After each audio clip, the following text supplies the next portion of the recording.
Chapter 320. After settling the matter, Yang Chendong naturally would not stay in front of the prison of the Ministry of Justice any longer. The carriage turned around and headed straight for the south of the city. Everything that happened here today was just a small interlude in Yang Chendong's eyes. It was not something to be taken seriously. But he did not know that there was a murderous plot waiting for him on the way back. The Yongding Gate was one of the gates that Yang Chendong used to return to the Yang village. They had passed through this place countless times, and even the soldiers of the 5 cities warden's office were extremely familiar with this place. When they saw that one of the most luxurious carriages in the capital, they bowed from a distance to express the respect they felt for it. Every time this happened, the curtain of the carriage would be opened, revealing Yang Chendong's young, handsome, and calm face. He nodded slightly, which could be considered as a greeting to the soldiers. Just this small action made countless soldiers extremely excited. Their eyes shone with excitement. Speaking of which, Yang Chendong still had some influence in the army, and it was not small before. Just like after defeating the Walla army, it was easy for him to infiltrate the army with his influence. But he did not do so. Originally, he walked the path of the elite. Although this way the early development would be very slow, the advantage was that he had a solid foundation. Yang Chendong also believed that, with the passage of time, there would be a day when this army would grow stronger. At that time it would be the time for them to rise to the top of the world. The carriage left the Yongding Gate and headed for the Yang village 15 li away.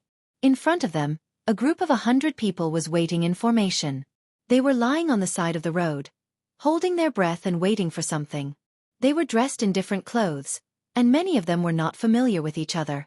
But this did not prevent them from gathering here, because they had a common goal, and that was to kill the Duke of Loyalty of the Great Ming Dynasty.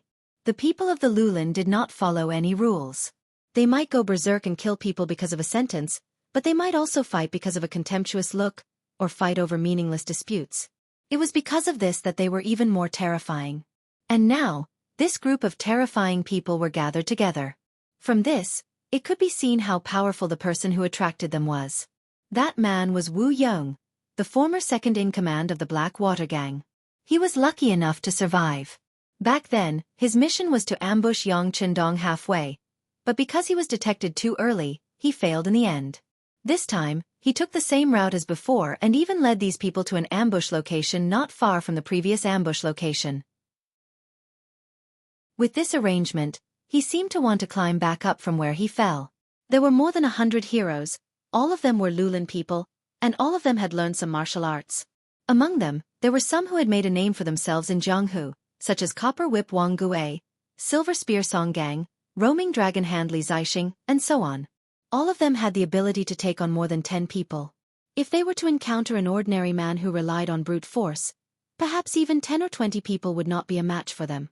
Of course, Wu Yong was able to invite them because of the temptation of a large sum of money. Wu Yong said that after the matter was completed, the rewards would be very rich. However, at the same time, he also wanted to make a name for himself. In Jianghu, what mattered most was reputation and righteousness. The so-called reputation naturally referred to reputation and fame. Righteousness referred to the spirit of loyalty and righteousness that reached the clouds. Previously, during the bombardment of Blackwell Street, who knew how many Lulin people were killed? These people roamed Jianghu all year round, so it was impossible for them not to have 2 or 3 friends. For example, among these 100 people, there were some who came with the intention of avenging the death of their old friends. There were also some who came for fame. If they could kill the Duke of Loyalty and Courage of the Great Ming Dynasty, presumably, it would be awe-inspiring.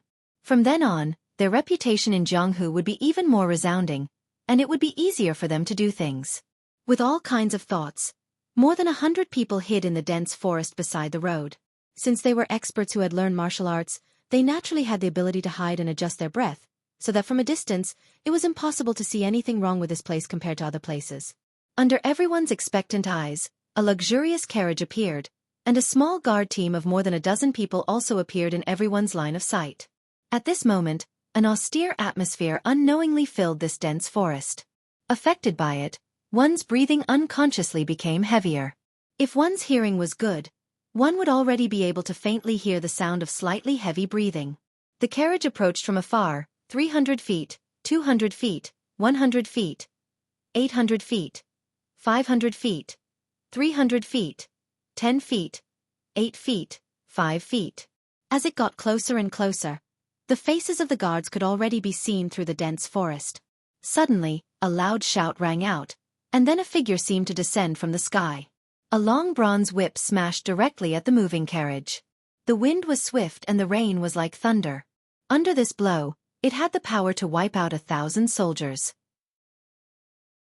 Caught off guard, the roof of the luxurious carriage was hit heavily, and the whole body of the carriage seemed to be smashed a lot. However, because the body of the carriage was really sturdy, it was pierced with one blow. The person who made the move was Copper Whip Wang Gue. He first hid in a big tree, and when the carriage passed by, he suddenly attacked from above.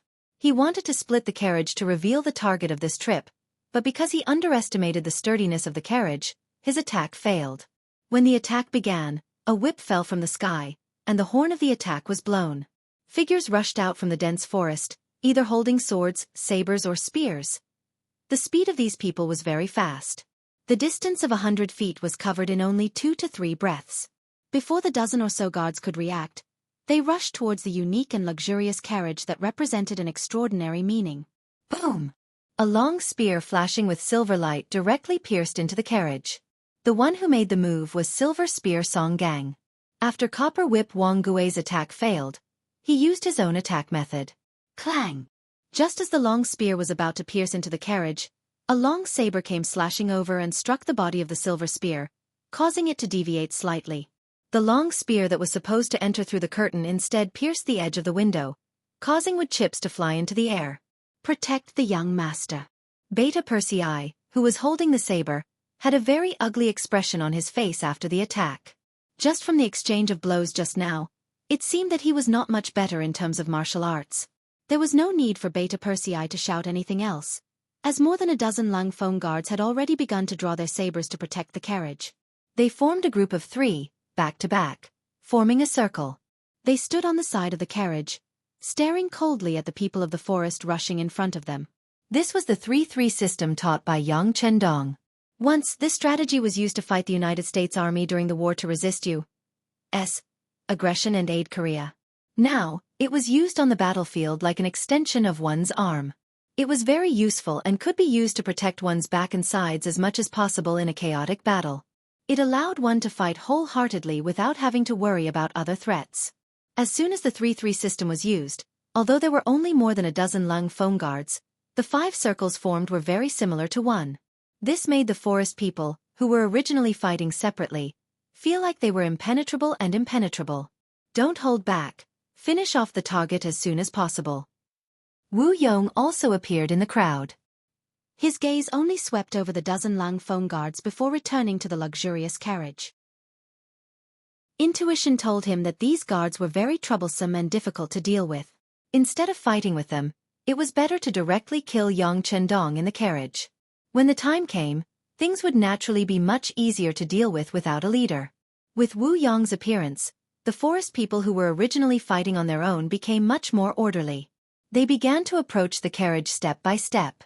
At the same time, they also sent a portion of their men to surround the other 5 circles in other directions, using the tactic of holding back the guards. Quickly close in. Beta Persei saw that the opponents were closing in step by step, and shouted with a thunderous voice. His voice was already very loud to begin with, so this shout was like a sudden clap of thunder, directly shaking the ears of swimming dragon hand Li Zixing, who had just rushed over, to the point of buzzing. Li Zixing's footsteps were a little shaky because of this loud roar. Beta Persei, who used the roar similar to a lion's roar to disturb the enemy, immediately brandished his sword. He wanted to use this opportunity to cut down the people in front of him. The wind from the blade whistled and fell from the sky with a flash of light, drawing a beautiful arc. It was not until it was 20 centimeters away from Li Zixing's neck that it was forced to stop.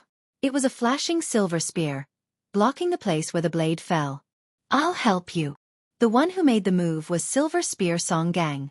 Just like how Beta Persei blocked his spear from entering the carriage, this time he also blocked Beta Persei's killing move against Li Zixing. The blade was blocked, and there was a very crisp sound of weapons clashing. This also let Li Zixing know what had happened. After a loud shout, he pushed out his palms and slammed them in front of Beta Persei. Even though Beta Persei was tall and strong, He did not dare to underestimate the two of them. He stepped back to ensure his own safety. Beta Persei was forced to retreat to the side. The situation did not seem good. Even the other 15 members of the Cold Front were beginning to be separated. They were in a team of 3, and they were facing a team of more than 10 people. Under the advantage of several times the manpower, they were like small boats sailing in the sea, with the possibility of capsizing at any time. In a situation where a crisis could occur at any time, they really did not have the opportunity to take out their guns and fire. The Cold Front were separated, and Beta Persei was forced to retreat to the side, leaving the front door of the carriage wide open. Only a hanging curtain was left hanging there, indicating that he was still very mysterious. "Go, open the curtain." Wu Yong came to the carriage with more than 10 of the forest's experts. When he thought of Yang Qindong's title as the war god, he did not know why, but at this moment, there was a trace of fear in his heart. Chapter 321. The forest man pointed out by Wu Yong did not have so many taboos. Sometimes, ignorance was blameless. He did not know how powerful Yang Qindong was, and was even a little excited that he could lift the curtain. Taking large strides forward, he placed the saber in his left hand and reached out his hand towards the area where the palanquin curtain was. Bang! The sound of a gunshot rang out, and the blade fell to the ground.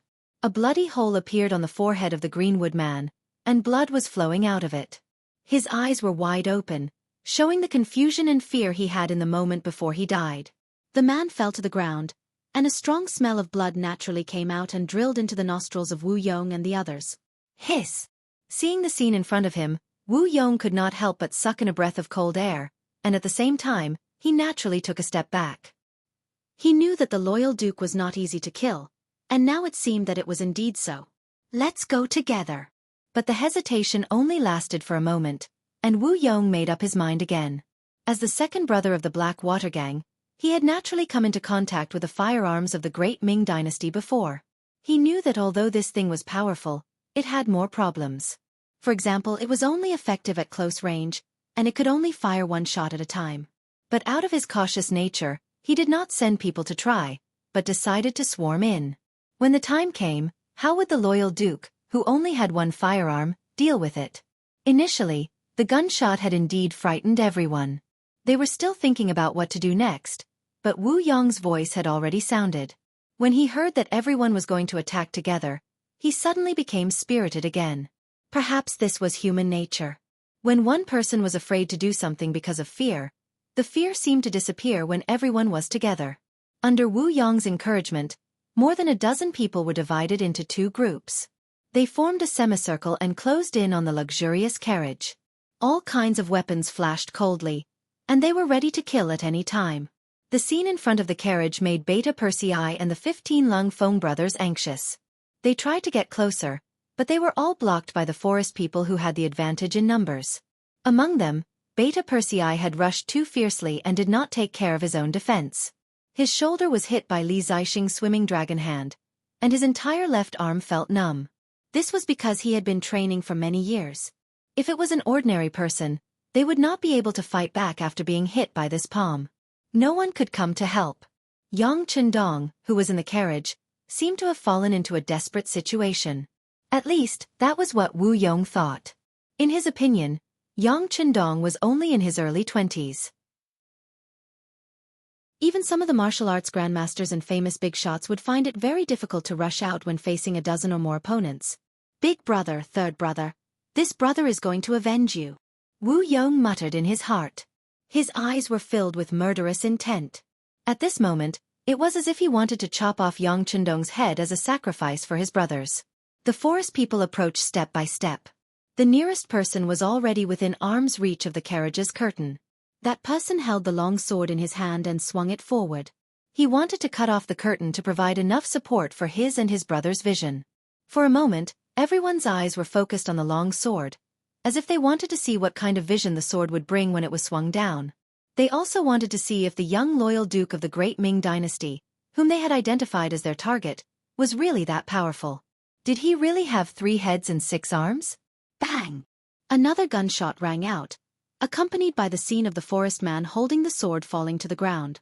This gunshot also caused the other forest men to involuntarily take a step back. Obviously, They were very wary of this flintlock. Don't be afraid. He only has one flintlock. If we attack together, he won't be able to do anything. Wu Yong saw that the morale of his men was shaken, so he immediately shouted loudly. As he looked around, he saw Copper Whip Wang Gui and the others besieging a three-man cold vanguard squad. Under the wave of the Copper Whip, the three-man squad was indeed in a very difficult situation. There were even different wounds on the three men's bodies. However, the formation was really special. At the very least, it was useful for defense. It actually caused the forest men, who outnumbered them by several times, to be unable to find a suitable opportunity to attack in a short period of time. Since it didn't work immediately, Wu Yong shouted loudly, "Brother Wang, please come help." How is it? Why hasn't the carriage been opened yet? Wang Gui, who was attracted by the shout, stood beside Wu Yong. His voice seemed to be concerned, but in reality, it was filled with a sense of superiority. He was thinking about the uselessness of these people. With so many people, they couldn't even deal with a stopped carriage. It was really difficult to look up to them. Yes, it hasn't been opened yet. It seems that we still need Brother Wang's copper whip. Wu Yong was very good at manipulating people. Naturally, he could see Wang Gui's arrogance. However, it didn't matter. He would just satisfy the other party. At most, he would say a few nice words. It wasn't like he would lose anything. Sure enough, after hearing Wu Yong's flattering words, Wang Gui laughed heartily.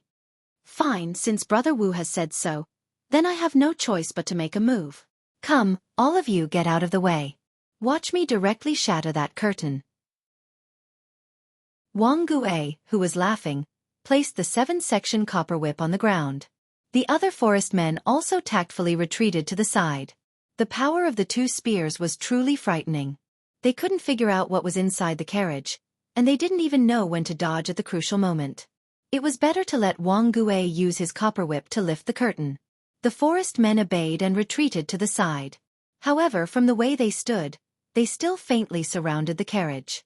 It seemed that they were only waiting for their field of vision to widen so that they could charge forward and finish off their target. Under everyone's gaze, Wang Gui raised his right arm.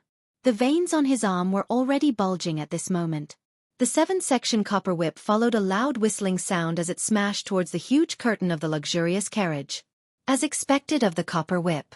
This time, Wang Gui's attack was very accurate.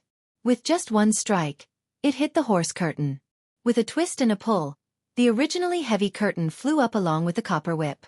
At this moment, the figure of the person in the luxurious carriage was clearly imprinted in everyone's line of sight.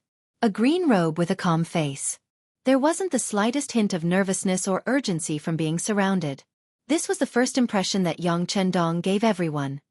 As expected of the Duke of Loyal and Courageous, Wu Yong had once been fortunate enough to see Yang Chendong on the street. Although it was still far away, he could still recognize him. At this moment, when he saw that the person in the carriage was the target that he wanted to take his life, he couldn't help but excitedly shout out. Just as Wu Yong's shout fell, Yang Chendong in the carriage sighed. That's right. I am the Duke of Loyalty and Courage. However, I don't know what enmity I have with you. Why must you take my life? You've killed countless people. Do I need a reason to kill you? At this moment, Wu Yong really wanted to tell Yang Chendong how his big brother and third brother were killed. However, considering that a long delay might lead to trouble, he decisively chose to give up. Instead, he held a ghost knife in his hand and pointed at Yang Chendong. Kill him. Whoever kills him will be rewarded with 1,000 taels of silver. 1,000 taels of silver was enough for an ordinary family of 3 to live for the rest of their lives. Even for the forest people who spent money extravagantly, it was a huge sum of money. As the saying goes, people die for wealth. As the shout fell, 4 or 5 figures had already rushed out. Their target was Yang Chendong, who was sitting in the carriage. They could already see clearly. Kill! The 5 figures shouted in unison. It seemed like they were cheering for themselves, but also seemed like they were raising their voices. Sigh, you're forcing me to kill. In the carriage, Yang Chendong sighed softly. Then, he took out his hands that were hidden under his green robe. At the same time, he also took out a machine gun used by the 9th Squad. With the great warehouse in hand, the world is mine. How could Yang Qindong, who could enter the great warehouse at any time and take out all kinds of new weapons, be afraid of these unorganized so-called heroes of the forest in front of him? These people had no discipline. When there were benefits, they would often rush up like a swarm of bees. When there was danger, they would often run away without a trace. Against such opponents, as long as he could suppress their morale, it would be much easier to deal with what came next. In Yang Qindong's eyes, these people were not even as good as a well-trained army. At least when the general gave the order, these soldiers would charge even if they knew that they would die. That might be a headache for him, but these forest people in front of him, this motley crew, really did not mean anything in his eyes. With a look of contempt in his eyes, he pulled the trigger with his right index finger, and the sound of firecrackers rang out. Bang bang bang. Bang bang bang. It was as if someone was welcoming a bride, and the sound of firecrackers rang out non-stop. Following the sound of gunfire, in reality, the first 5 greenwood warriors who rushed over had blood-red flowers appear on their bodies. Then, like dominoes, they fell to the ground one by one. What is this? Wu Yong and the others, who did not understand the details, and did not even know what an advanced igniter was, were dumbfounded. Previously, Wu Yong thought that since Yang Qindong could lead the army to repel Walla's attack, he must be someone with some ability. However, his ability should be mainly reflected in his intelligence, just like his position in the Blackwater Gang, where he was a strategist and played the game of strategizing. However, in terms of skills, perhaps this young loyal duke had also learned martial arts, but after all, he was too young and should not have any deeper attainments. This was also because Wu Yong overestimated Yang Qindong enough, which was why he brought more than 100 people to besiege him. With nearly 10 times the number advantage and a sudden attack, no matter how one looked at it, they would not fail. But now, when the gunshots rang out continuously, seeing his brothers fall to the ground one by one, he finally realized that he had underestimated this loyal duke of the great Ming dynasty. Chapter 322. A volley of bullets shot out, and the first row of 5 greenwood warriors closest to the carriage fell to the ground with their eyes wide open, as though they were unable to rest in peace. Yang Qindong smacked his lips and shook his head. I already said, you guys forced me to kill. Since I've already killed, I'll continue to kill. Sua Qindong seemed to be looking for an excuse for himself. After he finished speaking, he raised his gun and aimed it at the other forest warrior surrounding the carriage. Run! Wu Yong immediately noticed that the pitch-black muzzle was raised. Out of instinct, he shouted to run, but his body took the initiative to hide behind Copper Whip Wang Gue. This person's stature was similarly tall and could be Wu Yong's first shield. Not everyone had Wu Yong's intelligence. The moment the continuous gunshots rang out, who knew how many people were completely dumbfounded? The sudden appearance of a firearm that wasn't a firearm and a concealed weapon that wasn't a concealed weapon and possessed such great lethality. For a moment, many people's minds became blank. When Yang Qindong raised his gun and fired again, they were like fixed targets, allowing the bullets to hit their bodies. They didn't even know how to dodge. Continuous gunshots rang out, and the 5 forest warriors closest to the carriage fell to the ground with blood all over their bodies.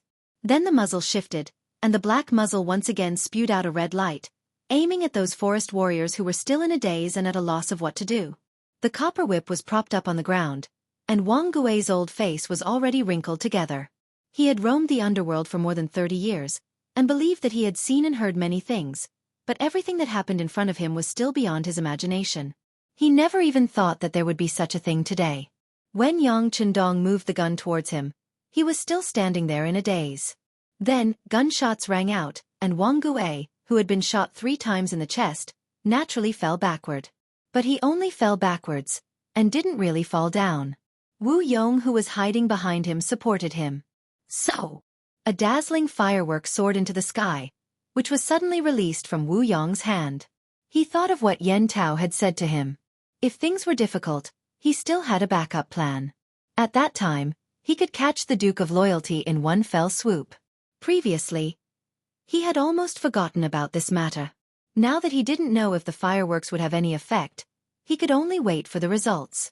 It didn't matter if he died, but if he couldn't kill Yang Qindong, even if he died, he wouldn't have the face to see his big brother and third brother. With Wang Gue dead, the greenwood man who was walking in front of the carriage and preparing to attack also woke up and began to rapidly retreat. In this regard, Yang Chendong did not chase after them, nor did he shoot. Instead, he looked at these people nervously, as if he would not shoot if they did not force him. The moment the gunshots rang out, Beta Persei also took the opportunity to withdraw from the battlefield. He avoided the entanglement of Silver Spear Song Gang and Dragon Hand Li Zixing and returned to the carriage. The other 5 three-man teams were also moving closer to the carriage, with a look of vigilance on their faces. Why did he stop fighting? Silver Spear Song Gang walked to Wu Yong's side and asked with a frown when he saw the bodies of more than a dozen of his companions on the ground. Maybe there aren't many bullets left in his gun. Wu Yong shook his head and said in an uncertain tone, "Then what are we waiting for? Since there aren't many bullets left, let's just swarm him and see how many of our brothers he can kill." Dragon Hand Li Zixing had a ruthless expression on his face. Obviously, as a famous master in Jianghu, it would be too embarrassing if they couldn't even kill a target of more than a dozen people with the power of hundreds of people. As soon as Li Zixing finished speaking, he received a few supercilious looks. It was as if they wanted to charge at him. Although it was true that these people were from the Jianghu, they were also known as the heroes of the forest by others. Some of them had even committed murder, giving people the impression that they were extremely vicious. However, there was one thing that could not be changed, and that was that they were still very afraid of death deep down in their bones. Otherwise, they could have swarmed him together instead of fighting and probing him. After speaking, Li Zixing knew that everyone was looking down on him, so he didn't speak anymore with a red face. After all, his words just now were a bit impulsive.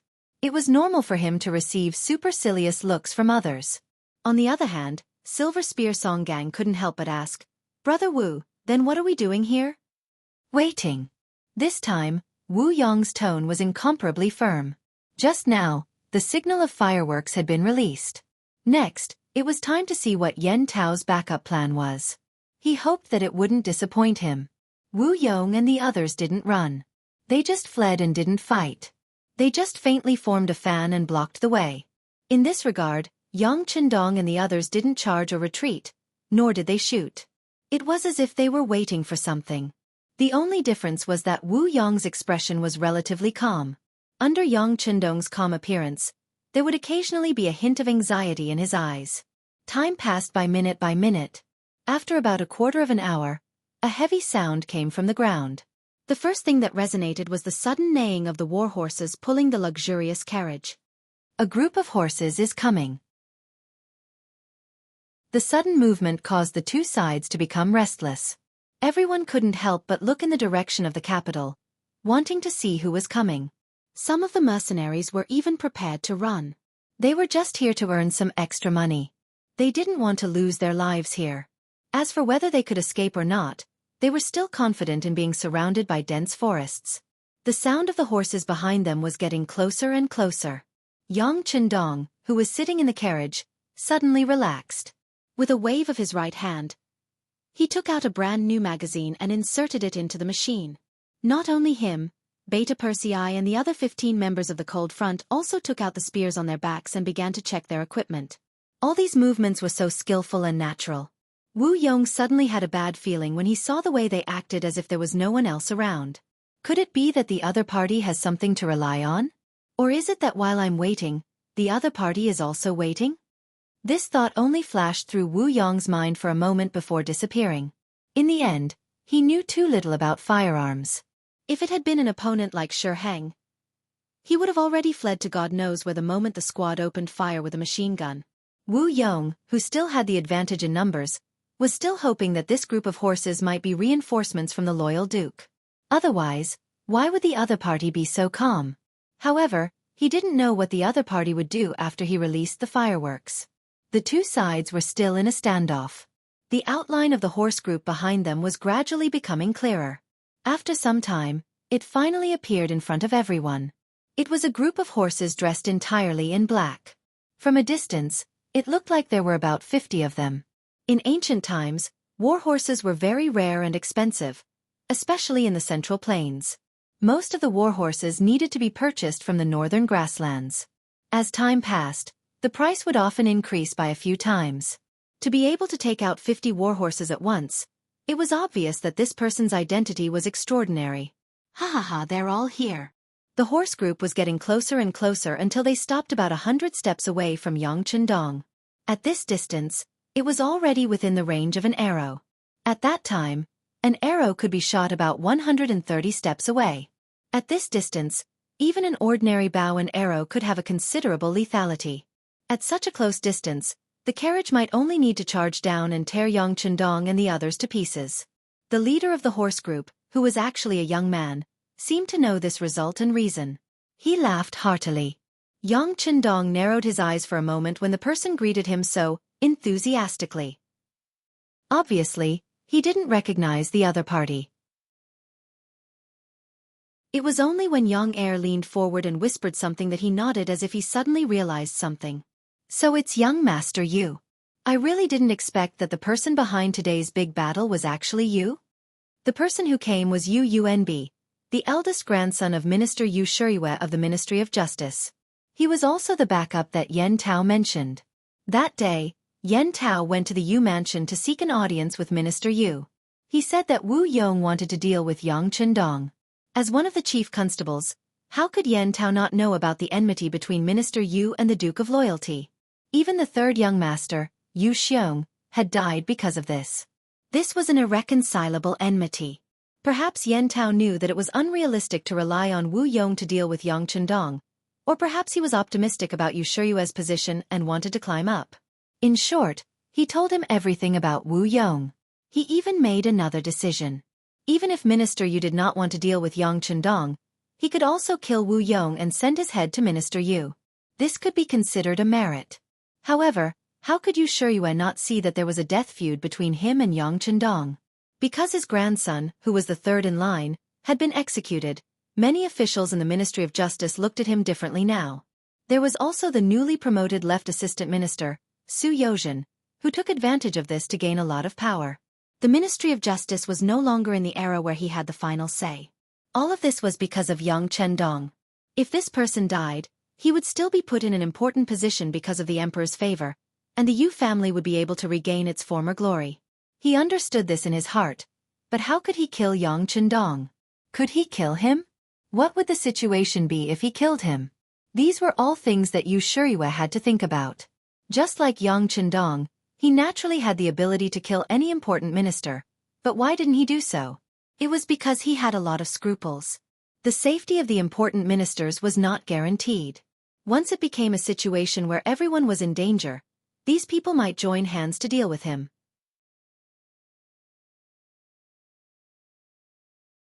Chapter 323. After all, officialdom had its own rules. You could use open schemes, or even framing and framing. However, you couldn't directly go up to someone's door. That would only show that you were rude and had no standards. More importantly, this kind of straightforward method was not what scholars liked. It would be looked down upon by everyone, and everyone would be on guard against it. If that happened, it would be difficult to develop any further. When the opportunity was right, everyone would be in danger, and it was not impossible for them to gang up on him. However, was Yang Chendong a scholar? He wrote a good poem and was very talented in music. He was a scholar at a young age and was conferred the title of High Scholar by the Daizong Emperor. He even opened his own school and was a descendant of one of the three Yangs. It seemed that no matter his background or experience, he could be considered a member of the literati. However, his actions of leading troops to war and flourishing business were different from other literati. Therefore, it was really a matter of opinion whether he was a literati or not. If Yang Chendong was not a scholar, then there was a chance to kill 100 people. It was a way to solve the problem. Yen Tao's arrival made Yu Shiyue's heart move. However, the other party was only a small official, so he left the matter to his eldest grandson, Yu Yunbi. Firstly, it could be used to train him. Secondly, if something really happened, he could hide behind him and help clean up the mess. In the end, although Yang Chendong had the title of duke, he was still too young. Offering potatoes to start his career could be attributed to luck. Saving Yingzong and retreating from the Walla was also the work of the mercenaries. What really happened to Yang Chendong didn't seem to be anything special. Yu Yunbi naturally saw hope when Yu Shiyue let go of the matter. Compared to his grandfather's indifference, he quickly became familiar with Yen Tao and thought of several plans to assassinate Yang Chendong. However, No one expected that Yang Qindong would suddenly enter the city because of Li Qing. This sudden change also caught Yu Yuanbi off guard. After meeting up with Yen Tao, the two of them thought that the opportunity had come. They immediately notified Wu Yong to make preparations. Yu Yuanbi, on the other hand, went to the embroidered uniform guards and found an expert who was close to him. If things didn't go well, he would be the backup attack. However, no one knew that because he wanted to make things perfect, he gave himself away. Coincidentally, when Yu Yuanbi was mobilizing his troops, he was discovered by Tang Tong, who was sleeping in his room. He vaguely heard his colleague say that young Master Yu invited him to the south of the city. Tang Tong, who was still in a daze, jumped up. The relationship between the Duke of Loyalty and the Minister of the Ministry of Justice was not good. Everyone in the court knew that there was a great enmity between them. Even some of the people below had heard some rumors. As a member of the embroidered uniform guard, Tang Tong's master. Not only that, his life was saved by Yang Qindong, so he naturally paid more attention to his benefactor's matters. When Tang Tong heard the news, he got up, put on his clothes, and went straight to a tea house outside the embroidered uniform guard's residence. He knew that the owner of the tea house was a spy under the Duke of Loyalty. Thus, after Yang Qindong left the Yongding Gate, people from the security bureau caught up with him and gave him information. After getting the information in advance, Tiger's Man and Beta Persei advised him to stop and wait until he returned to the city to transfer Commander Tang Shan's Leng Feng and the security bureau's Wolfeng action team before returning to the Yang village. However, all of this was rejected by Yang Qindong. In his words, it was a blessing, not a curse. Not to mention, they had already gotten the information in advance. They only needed to prepare more and there would be nothing to worry about. Since they wanted to deal with him, he naturally had to fight back. In order to prevent others from making irresponsible remarks, he needed irrefutable evidence. Thus, there was the scene in front of him, where Yang Qindong, Yu Yuanbi, and Wu Yong met. At this moment, Yang Qindong, who was surrounded from two sides, didn't seem to be in a good situation. Especially when Yu Yuanbi smiled and waved his hand, the 50 elite cavalrymen he brought all took out exquisite military bows and crossbows. It almost sealed the opponent's victory. Military bows and crossbows not only had a long range, but were also relatively accurate. The cost of such things wasn't low, and often only the most elite troops were equipped with them. But now, they actually appeared behind Yu Yuanbi. When Yang Qindong saw this scene, his expression changed slightly. What a powerful method. I don't think you have this ability. It must be your grandfather who helped you. After all, to be able to take out such a good bow and crossbow, the average Ministry of War official's ability would be insufficient.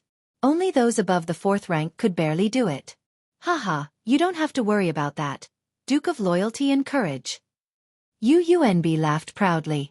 I've long heard that Duke of Loyalty and Courage can kill people with a wave of your finger, and repel the Walla army with a wave of your hand. But I don't know how you're going to solve such a small situation today. Or can you still wave your hand and conquer the world? Oh, are you interested in this matter? Yang Qindong's voice came out in time. The tension on his face eased a lot, and he looked at Yu Yuanbi with interest. Originally, Yu Yuanbi wanted to use this opportunity to ridicule Yang Qindong. It had been proven that those things were done by the mercenaries in private. He just waved his hand. How could there be any sorcery? Who would die with a wave of his hand? Yu Yuanbi wanted to ridicule him, but now Yang Qindong actually accepted it. It seemed that he still wanted to show off. This made Yu Yuanbi have a bad feeling in his heart. But soon he shook his head and threw the uneasiness in his heart to the back of his mind. This operation was so sudden that even he didn't prepare in advance. How could Yang Qindong know about it? He must be saying this to scare him. Yes, to scare him. As if seeing through Yang Qindong's plot, Yu Yuanbi laughed. What a Duke of Loyalty and Courage. Are you still thinking of stalling for time at this time? Come on, get ready. Yu Yuanbi should have been afraid, but Yang Qindong's expression was too calm, giving Yu Yuanbi an extremely bad feeling. He wanted to get this matter over with as soon as possible. Following his shout, Wu Yong and the other mercenaries also raised the weapons in their hands. The mercenaries who had been frightened by the gunshots a moment ago were reinvigorated by Yu Yuanbi's arrival and those exquisite crossbows. They might not have been able to face difficulties head-on, but they had no problem beating down a drowning dog. Why don't you believe me?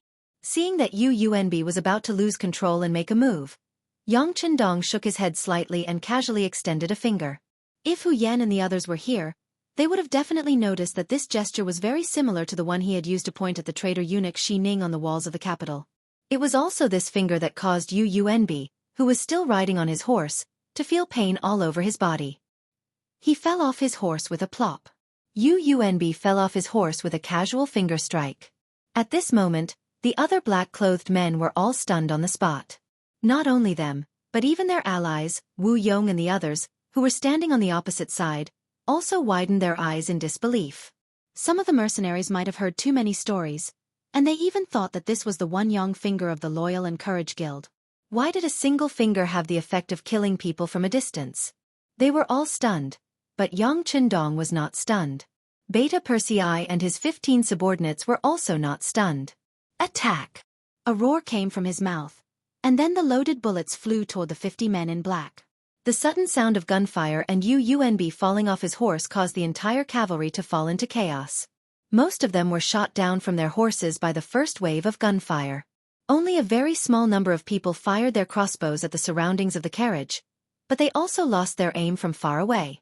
After the first wave of crossbow fire, a few of the men in black turned around and ran. But when he turned around, he discovered that there was another group of horses behind him. Although there weren't many of them, the leader was none other than Hu Mang. They held a black Type 95 submachine gun in their hands and attacked head-on. No matter how powerful a cold weapon was, when faced with a hot weapon from a distance, the advantage would be lost. The so-called experts in TV shows and movies could soar into the air and dodge bullets, but that was pure nonsense. Such a thing might happen, but it was usually because the shooter's marksmanship was not good enough. But those who could follow Yang Chendong were all elites of the cold front. To be able to become a qualified cold vanguard, which one of them hadn't been fed countless bullets to become one? The munitions factory in Crimson City could already produce enough bullets. If they could not reach the level of a sharpshooter, then they did not have the right to call themselves Cold Front. With the appearance of Tiger Mane and the first guard captain Chiu Vi, it was destined that none of the men in black would be able to escape. Yang Chendong and the others gave up on the battlefield and turned to look at Wu Yong and the others. The moment the gunshots rang out, Wu Yong and the others were already scared out of their wits. If Yang Chendong was the only one with a gun, they could still fight. After all, firearms were not things that could be fired forever, and needed to be reloaded. This was their chance to charge and attack. But when they saw that it was not only Yang Chendong, but the other brothers also raised their guns and fired, and spat out red flames, the last bit of hope in their hearts disappeared. Everyone wanted to escape and leave this place. They did not want to be enemies with these unknown firearms in the future.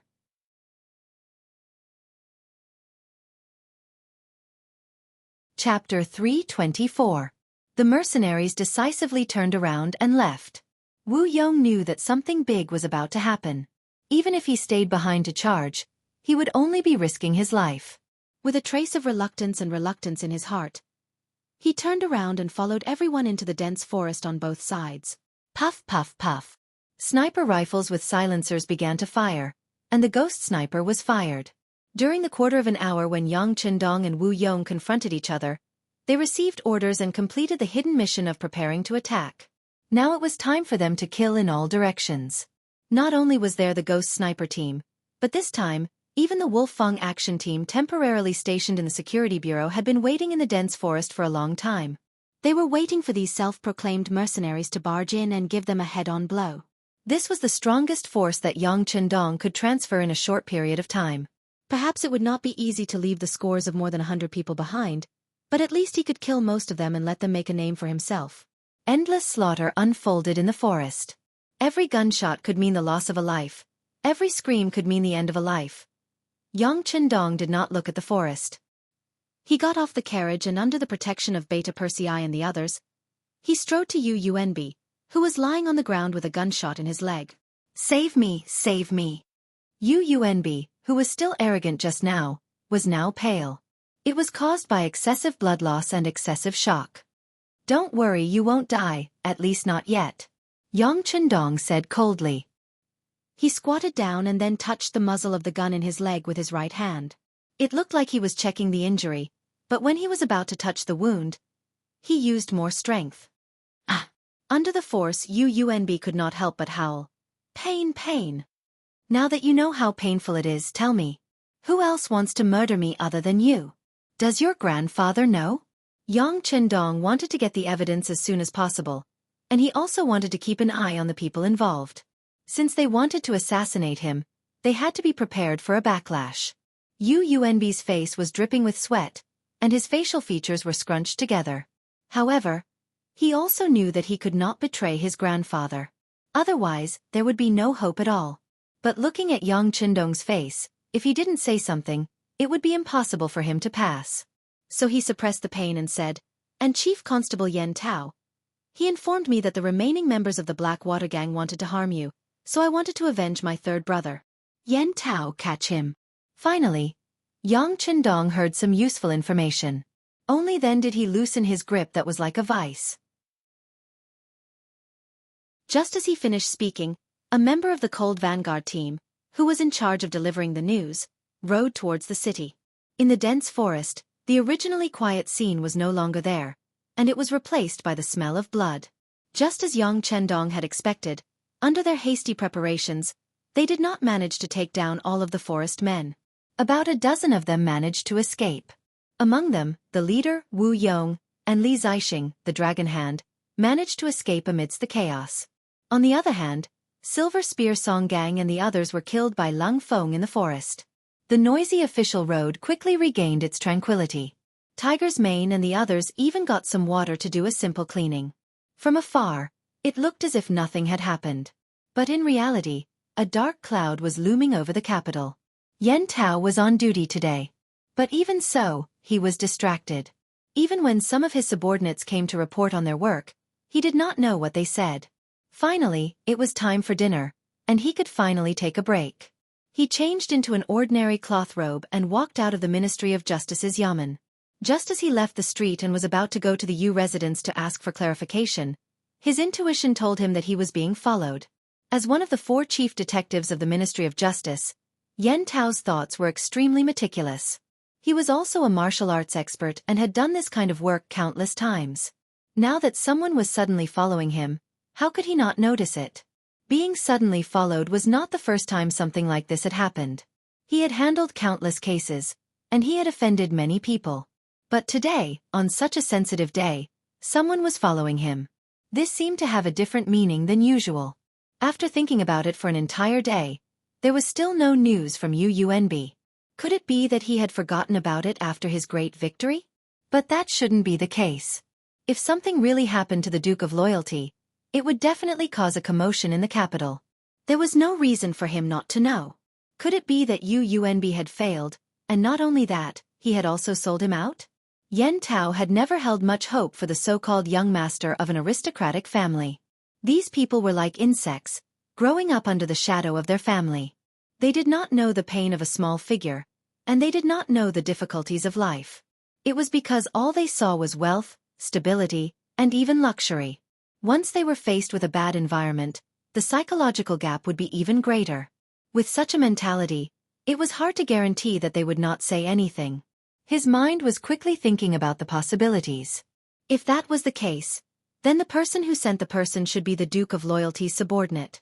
He could not help but feel a chill in his heart, but his footsteps did not stop at all.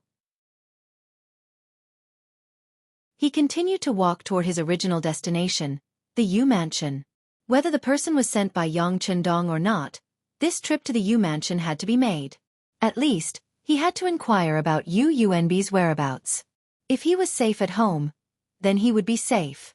On the other hand, if something happened to him, then the identity of the person behind him would be revealed. With this thought in mind, Yen Tao walked forward as if he hadn't noticed anything. After a few streets, he came to the side door of the Yu Mansion. There were servants guarding there. Naturally, they were already familiar with the chief of detectives and opened the door to let him in. The tail behind him stopped at this point. However, he did not leave. Instead, he continued to stare at the door, waiting for Yen Tao to come out. Then, when the sky was dark, he would naturally take action to subdue the other party when there was a suitable opportunity. In the Yu Mansion, the lights in the main hall were on. When Yen Tao arrived, he saw the gloomy face of the Minister of Justice, Wuxia. "Greetings, Minister." Yen Tao entered the door and knelt on one knee. "Get up. What's the situation? Why hasn't Yuanbi returned home yet?" As soon as Wuxia spoke, Yen Tao had an extremely bad feeling in his heart. Yang Village. In the basement, Yuanbi was simply treated and tied to a wooden frame. Opposite him, Yang Chendong sat on a wooden chair and looked up at this person with interest. He admired this young man who had the courage to kill him, but at the same time, he wanted to scold him for his stupidity. If he was so easy to kill, the first person to do it would have been Zhu Qiyu, the acting grandmaster. How could anyone else have a chance? The wound was simply treated and the bullet was taken out. When the bullet was placed on the copper plate, a crisp tinkling sound rang out. Yuanbi's entire body involuntarily trembled. This also made his divine sense seem to have sobered up a lot at this moment. "How is it? Is it very painful?" "Sai, life is like this. There is always some pain to let a person see the truth more clearly. Just like what you did today, it was like a mantis trying to stop a chariot. I really don't know what you were thinking. Did you think that you could kill me just because you brought some light cavalry and some crossbows? People always have to pay the price for their actions. Now that you've been captured, your life is in my hands. Can you say something? Perhaps I'll even consider giving you a quick death. How about it?" Yang Chendong spoke unhurriedly, as if he was criticizing the other party. He was also amazed by the other party's actions, or perhaps he was calling him stupid. However, it wasn't until the last sentence that his true intention was revealed. However, after this sentence, one could see that Yuanbi's expression had clearly become much uglier. If he said that he would give him a quick death, wouldn't that mean that he would die regardless of whether he said it or not? Of course, he didn't want to die. He had a grandfather who was a minister and was now a sixth-rank official in the Imperial court. He was also young and could be said to have a bright future. How could he die? He didn't know what kind of darkness he would experience after death. Everything he had now would end and he would lose it all. At this moment, he didn't know whether it was because of fear or because it aroused his heroic spirit. He suddenly changed his weak appearance and shouted loudly, "No! You can't kill me. My grandfather won't let you go if he knows. I'm an official of the Imperial court. If you kill me, you'll offend the law. Even the Emperor won't tolerate it. Let me go, let me go. Otherwise, I'll flatten your Yang village and kill everyone in your Yang family." Yuanbi was still shouting hysterically, roaring threats several times. Yang Chendong could no longer hear all of this. After turning around and leaving the basement, he said to Yang Lu, who was guarding here, "Send someone to accompany him. There's no need to torture him. Just don't let him sleep. When he's sleepy, splash him with cold water. He'll talk." The exhaustive interrogation method had long been proven to be one of the most useful interrogation methods in later generations. However, because the process was too inhumane, it had been banned for many years. However, it was now the Great Ming Dynasty, so naturally, no one would pursue this matter. After handing over the matter to Yang Lu, Yang Chendong returned to the inner courtyard. He was greeted by his wife, Hu Yan, second Madam Qiao Yin, and seventh sister Yang Duo, who were in the village. There was a trace of kindness and anxiety in their eyes, but in the end, Hu Yan asked, "What happened?" "I saw Tiger's Mane and Beta Persei kneeling at the gate."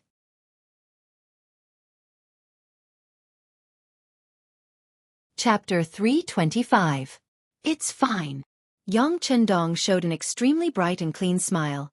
It's just a small matter. They willingly accepted the punishment. By the way, what delicious food did you make today? Ask someone to bring it out. Lu Lang will have dinner with you in a while. Knowing that Yang Chendong intended to send them away, Hu Yan and the other two girls still wanted to say something. But considering that the man had to do great things, they all obediently nodded and followed Hu Yan to the kitchen. When Xiao Yin walked past Yang Chendong, she said in a mosquito-like voice, "Don't be too harsh." Yang Chendong could not help but smile. Among the girls, only Xiao Yin had trained with him in Cold Front before, so she naturally knew his methods. For this reason, it was normal to have such worries. It was just that Beta Persei's performance today was really disappointing. If they had not received the news in advance and made some preparations, it was hard to say what the result would have been. Learning from the mistakes of others, there were some problems that needed to be properly discussed. At the gate in front of the inner courtyard, there were several rows of people kneeling in neat rows. This might be the benefit of strict training. Even when they were kneeling, they were so neat that no one could find any fault with it. The runners were led by Tiger's Mane and Beta Persei. Behind them were the First Guard Team's Captain Chiu Vi, the Wolf Feng Team's Captain Tai Hu, and the Ghost Sniper Team's Captain Bai Zhua. The third row was the team members under these people, the elites of Cold Front. These people were all members of Cold Front who participated in today's operation. Although time was a little short, they were prepared. However, some people still managed to escape.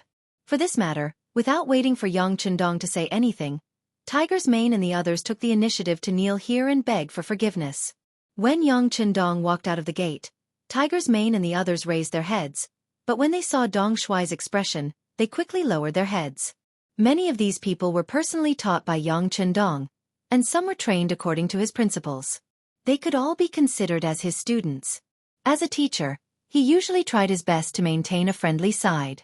However, no matter what he did, due to the difference in status, there was always a gap between Yang Chendong and the rest. Perhaps this gap wasn't that big. In fact, it was very small. However, the gap still existed. No one dared to ignore this point, and no one dared to deny it. Now, Yang Chendong's expression was only slightly unpleasant, but Tiger's Mane and the others were so frightened that they lowered their heads like children who had done something wrong, waiting for the adults to punish them. Time seemed to have stopped at this moment. For more than 10 breaths of time, Yang Chendong didn't say a word. A tense atmosphere unknowingly filled the space. This kind of silence was often the calm before the storm, the prelude to the arrival of the storm. You all disappoint me. Finally, after a short period of silence, Yang Chendong spoke. When he opened his mouth to speak, a wave of pressure surged into everyone's body. That kind of feeling was like being pressed down by a 10,000-kilogram rock, giving birth to a feeling of suffocation. I was wrong to wait. Tiger's Mane, Beta Persei, and the others bowed their heads and admitted their mistakes shortly after Yang Chendong's words, as if they had turned over a new leaf. Wrong? Are you really wrong? All right, Beta Persei.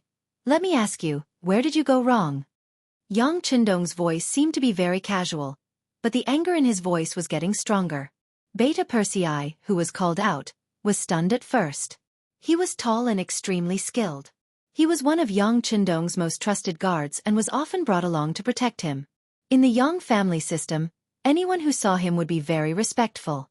However, this person also had a minor problem, which was that he didn't know how to speak. When he suddenly spoke, his voice was like thunder, which had frightened countless people. Because of this, he usually tried his best not to speak if he could. Yang Chendong asked him to say where he went wrong. This made Beta Persei very confused, but since it was the young master who asked, he certainly couldn't not answer. My mistake. Clang! A kick suddenly came and kicked Beta Persei's strong body. The powerful force made him unable to stand steadily and his body tilted to the side, almost falling to the ground. When he felt that the kick was from the young master, he tried to straighten his body, and his face was a little happier than before. Corporal punishment. It was the method that Yang Chendong used to train the first batch of Lung Feng. At that time, they were still in the Yang family manor in Jianghu, and it was already 2 years ago. It was also because of the corporal punishment along the way that these uncultured boorish men learned their lesson and finally grew up. He still remembered that at that time, when anyone was kicked or punched by the sixth young master, not only would they not feel pain, but they would also be very happy. This represented the sixth young master's love for them, because if he didn't even want to hit you, perhaps it represented a kind of disappointment. More than 2 years later, he was kicked by the sixth young master again. Beta Persei's eyes and heart were only filled with joy and excitement. You don't even know where you went wrong, and you keep saying that you were wrong? Have you really thought about it? After the kick, Yang Chendong's angry voice rang out. Yes, young master, I was wrong. Beta Persei didn't seem to understand the meaning of Yang Chendong's words, and continued to express his sincerity and seriousness. Yes, you were wrong. Since you don't know where you went wrong today, the young master will tell you, but please remember, this is only the first time. If you make the same mistake again, then you and all the people who made the mistake will go back to Crimson City. Haven't you always wanted to go to the battlefield? There will be many opportunities there, and it should be suitable for you. Yang Chendong's voice was still a little high-pitched before, but when he talked about going back to Crimson City, his tone was much lower. Originally, Beta Persei was a little happy, thinking that after this kick, it would prove that the young master still cared about him, valued him, and trusted him. Look, now he was even helping to point out where he went wrong, wasn't he? But when he heard that they were arranged to go back to Crimson City because of one more mistake, his expression changed drastically, and his breathing became much heavier. He suddenly raised his head. Not only Beta Persei, Tiger's Mane and the others also raised their heads, looking at Yang Chendong with fear and nervousness. Some of them wanted to go to the battlefield, wanted to gallop there, and wanted to kill the enemy to their heart's content. However, if he was chased away by the young master in order to fulfill his dream, then the meaning was completely different. When that time came, what would the other Lung Feng brothers think of them for making a mistake? If they couldn't even protect the young master, wouldn't it mean that they were incompetent? In the eyes of Lang Feng, what could be more important than protecting the young master? Everyone felt as if a heavy hammer had struck them at this moment, and their expressions became incomparably solemn. They finally felt that the young master didn't seem to be joking with them, but was serious. After thinking it through, everyone's expression became extremely serious. They didn't dare to be the slightest bit careless, and their ears pricked up at this moment, as if they were afraid of missing a single word. Report, Yang San is here. Just as the atmosphere in front of the courtyard became incomparably solemn, Yang Wu, who was in charge of the security of the periphery of Yang Village, came to the door of the inner courtyard. He acted as if he didn't see Tiger's Mane, Beta Persei and the others kneeling on the ground, but his heart was beating like a drum, and he didn't know what had happened. Bring him here. Yang Chendong thought that the security bureau really needed to be taught a lesson.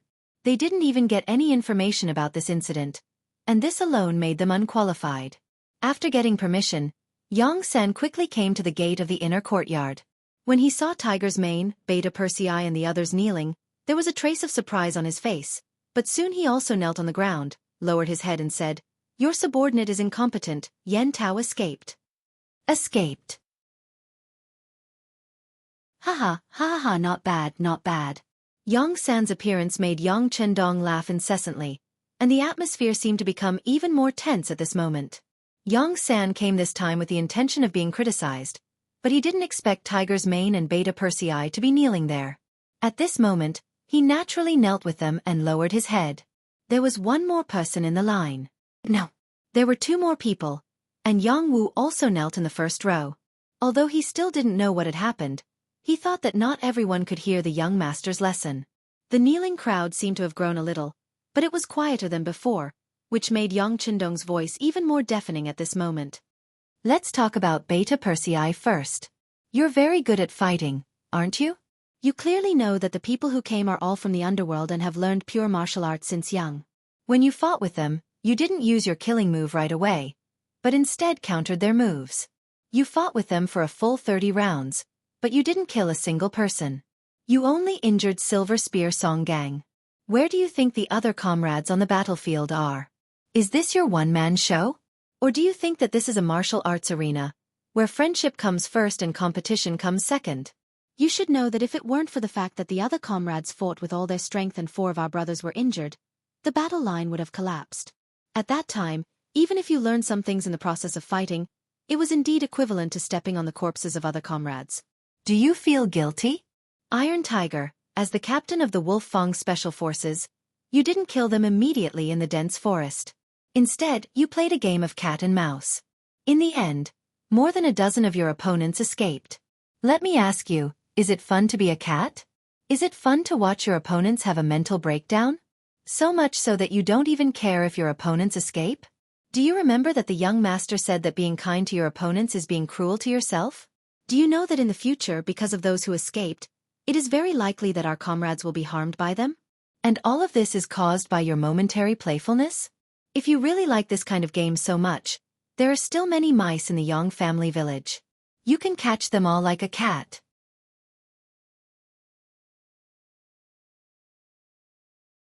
Chapter 326. Bai Zhua, as the king of sniping, you and the entire Ghost Sniper Squad are responsible for long-range attacks. It was killing people invisibly, killing people from 1,000 meters away. But what did you do? Other than killing some opponents in the first and second rounds, you actually gave up on your best spear technique and changed to bayonets to charge at the opponents just to test your close-range abilities. Not only did you escape from the opponents, but you also injured 2 of your brothers. Whose fault is this? Yang-san. I've told you before that intelligence work is very important and even plays an important role in the overall situation. You are everyone's clairvoyant eyes and ears. But what did you do? Other than the loopholes in your intelligence, you even lost information about a person. Do you know how much the Security Bureau has invested in you compared to other comrades in terms of money, reputation, and other aspects? You can't get enough returns from your generous investment. If that's the case, and you still can't do a good job, then you can only be replaced. You can go back to Crimson City and join the Public Security Bureau. There seems to be a criminal police captain there, so you are suitable. There's also Tiger's Mane. According to the previous plan, after you and Chiu Vi appeared, you would charge at the enemy's rear like a gust of wind sweeping the fallen leaves. After that, you would charge at the enemy on horseback and use the advantage of your warhorse to wipe out all the enemies in one fell swoop. But what did you do? All of you stood in front of me and scared the enemies away. What's the use of standing in front of young master? To be a door god? If that's the case, Crimson City's gate will lack 2 suitable gatekeepers. You guys can fill this gap. In a short while, Yang Chendong said a lot. Almost all of the people kneeling here were mentioned. Even Yang Wu, who came later, was reprimanded. He said that recently, the cold vanguard outside Yang village had become more and more lazy. In the past, they were required to be alerted if there was an enemy within 10 miles. But now, they only noticed when the enemy was 5 miles away. Passive defense would never be as effective as taking the initiative to attack, and it would be more proactive. After a round of scolding, he pointed out some of the shortcomings that were gradually revealed. For example, arrogance, self-righteousness, disobedience, adventurous, lack of consideration for the overall situation, selfishness, disregard for the safety of their comrades, and so on. This was not a sudden thought. After living peacefully in the Yang family village for so long, everyone's spirit had indeed become lazy. They thought that they had the strongest weapon in the world and had gone through strict training, so they were truly invincible. But he really didn't know that arrogance could easily lead to death. He really didn't know that arrogance made people fall behind, and falling behind meant being beaten. Taking advantage of today's opportunity, Yang Chendong taught everyone a lesson. If the tree is not repaired, it will not be straight. If the person is not repaired, he will be valiant.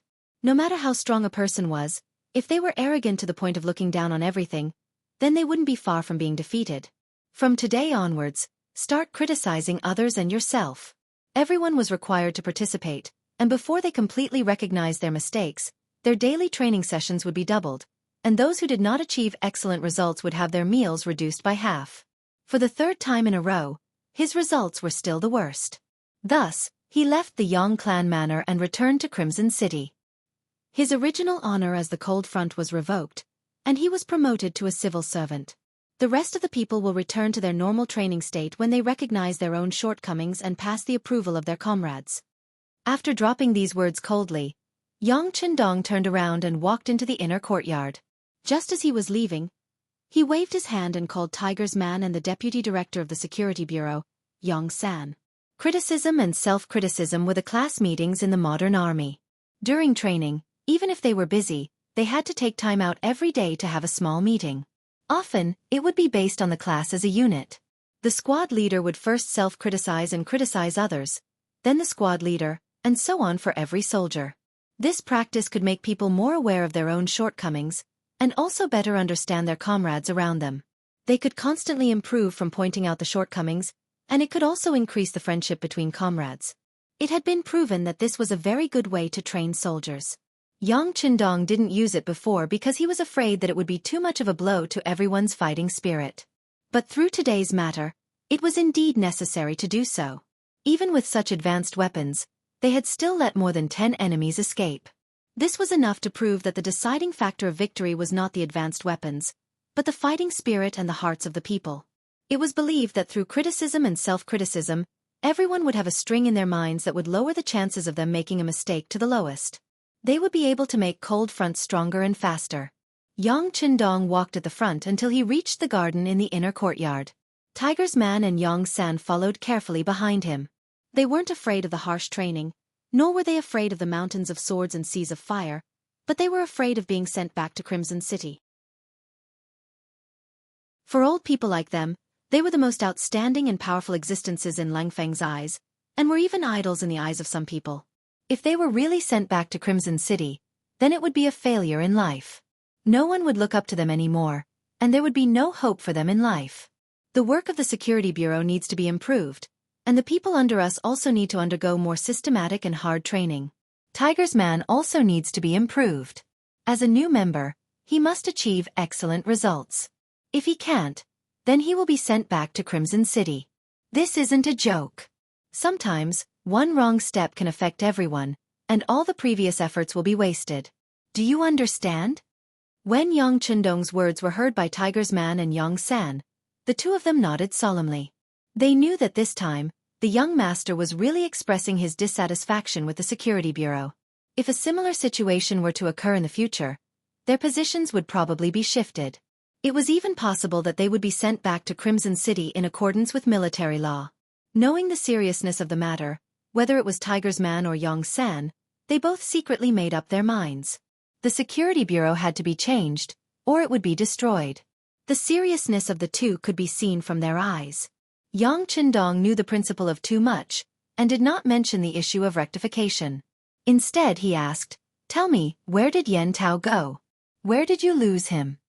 When it came to serious matters, Yong San's resolute voice sounded, "Our people went to wait outside the Ministry of Justice's yamen and saw Yen Tao go to Yu Shiyue's residence. After that, there was no news." Could it be that he spent the night there? Tiger's Man asked with a doubtful face. After all, it was only a short period of time, so it couldn't be said that they lost him. Impossible. Because after that, the people we sent to follow him found Yen Tao. Speaking of which, the other party was too careless. He didn't know our standards of conduct and followed us in pairs. It was also because of the timely warning that Yen Tao felt that things were not going well. He didn't do anything to our people and hurriedly withdrew. When the subordinates came back to report, I was afraid that Yen Tao was going to escape, so I came to report to young master to see if we should dispatch the Wolf Feng special forces to capture this person. Yong San's tone was very respectful as he asked for instructions. After silently listening to this, Yang Chundong gently shook his head. Yen Tao was just a small fry who could not arouse his interest at all. On the other hand, Yu Shiyue, the Minister of Justice, had provoked him time and time again. This time, he even tried to assassinate him. If it wasn't for the effect of the chess piece called Tang Tong arranged in advance, he was afraid that he would have suffered a loss this time. And this repeated provocation was really intolerable. "Get ready, there is no need for the Yu residents to exist," he just said faintly, as if talking to himself. But in the ears of Tiger's Mane and Yong San, they clearly knew what this meant. It might be a bit too much to say that it was pulling a tooth from the tiger's mouth, but in this way, it was tantamount to starting a war with the scholar group. Yu Shiyue was nothing, but he was after all a second-rank official in the Imperial court. If he was defeated, it was unknown whether the other officials and scholars would have the thought of a fox mourning for the death of a rabbit and a heart of hatred for a common enemy.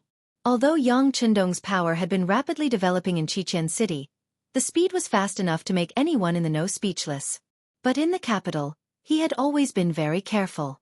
Sometimes he looked arrogant, but when there was really a big matter, he would be calm and avoid confrontation with the entire noble family and the landowning class group. But this time, Yang Chundong finally decided to make a move. Maybe he was annoyed by the little guy jumping up and down, maybe he was annoyed and wanted to end it once and for all, or maybe he wanted to kill the chicken to warn the monkey. In short, this time he was going to make a move. Since he decided to make a move, what would happen next seemed to be predictable. During this period of time, the Security Bureau had not been idle. They had prepared a lot of things, enough to defeat Yu Shiyue. But after the defeat, what kind of situation would there be, whether the so-called scholar group would fight back, to what extent, and whether they would really fight back, no one knew. But in any case, the will of the young master was the will of the entire Xianxia new army.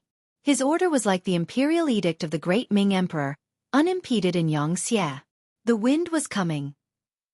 Yen Tao changed into an extremely ordinary set of clothes and left Cheng Shun in with some soft things. He had been exposed.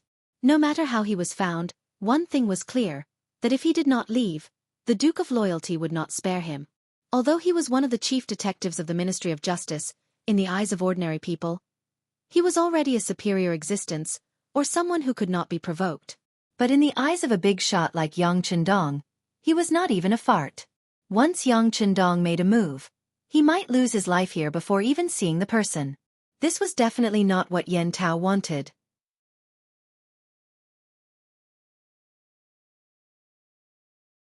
Chapter 327. He only had one choice: to leave the capital. Fortunately, the world was very large, and the Ing sect was still in the south. Even if he couldn't, he still had quite a few of his fellow disciples in the south. As someone who had once roamed the Jianghu, he naturally didn't have to worry about survival. Even so, when he thought about the career he had worked so hard for, he still felt a sense of reluctance.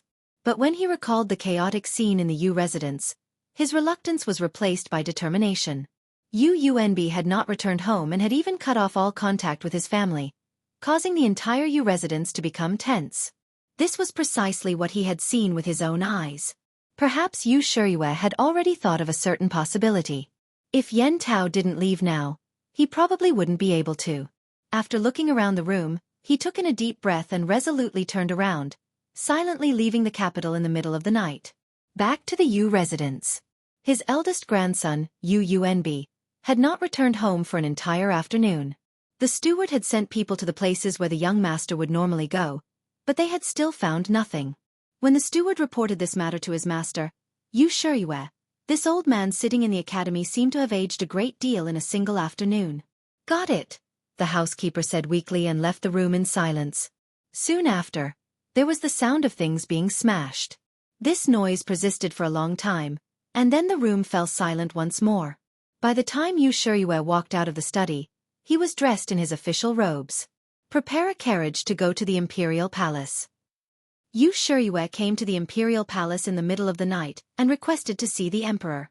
Zhu Qiyu, who had been busy with court affairs this entire time, did not immediately see him. Instead, Chief Eunuch Jining stepped forward and used the excuse that the Emperor was tired and had already gone to bed to refuse. During the day, Yu Yuanbi had transferred several dozen experts from the embroidered uniform guard who were close to the Yu clan. While he might have been able to conceal it from others, he truly could not hide it from the eyes of Chief Eunuch Jining.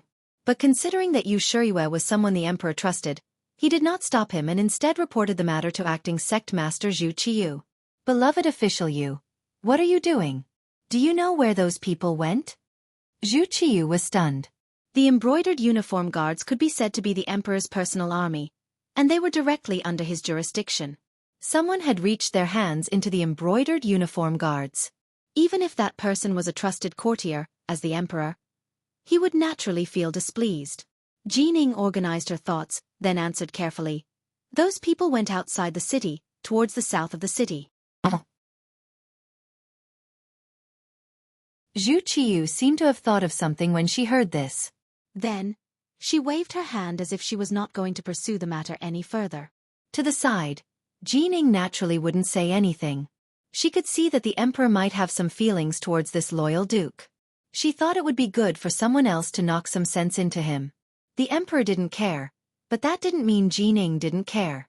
As a close official of the Emperor, there were many things that he needed to prepare for a rainy day. He couldn't just send people to investigate when something happened and the Emperor asked him what happened, right? That kind of subject was not qualified and could not become a favored subject. Jining sent someone to wait until nightfall before news came back. The person who sent the person didn't see anything, but they smelled the scent of blood and found the scene of the murder. According to the report of an experienced spy from the East Factory, there had probably been a fierce battle and many people had died.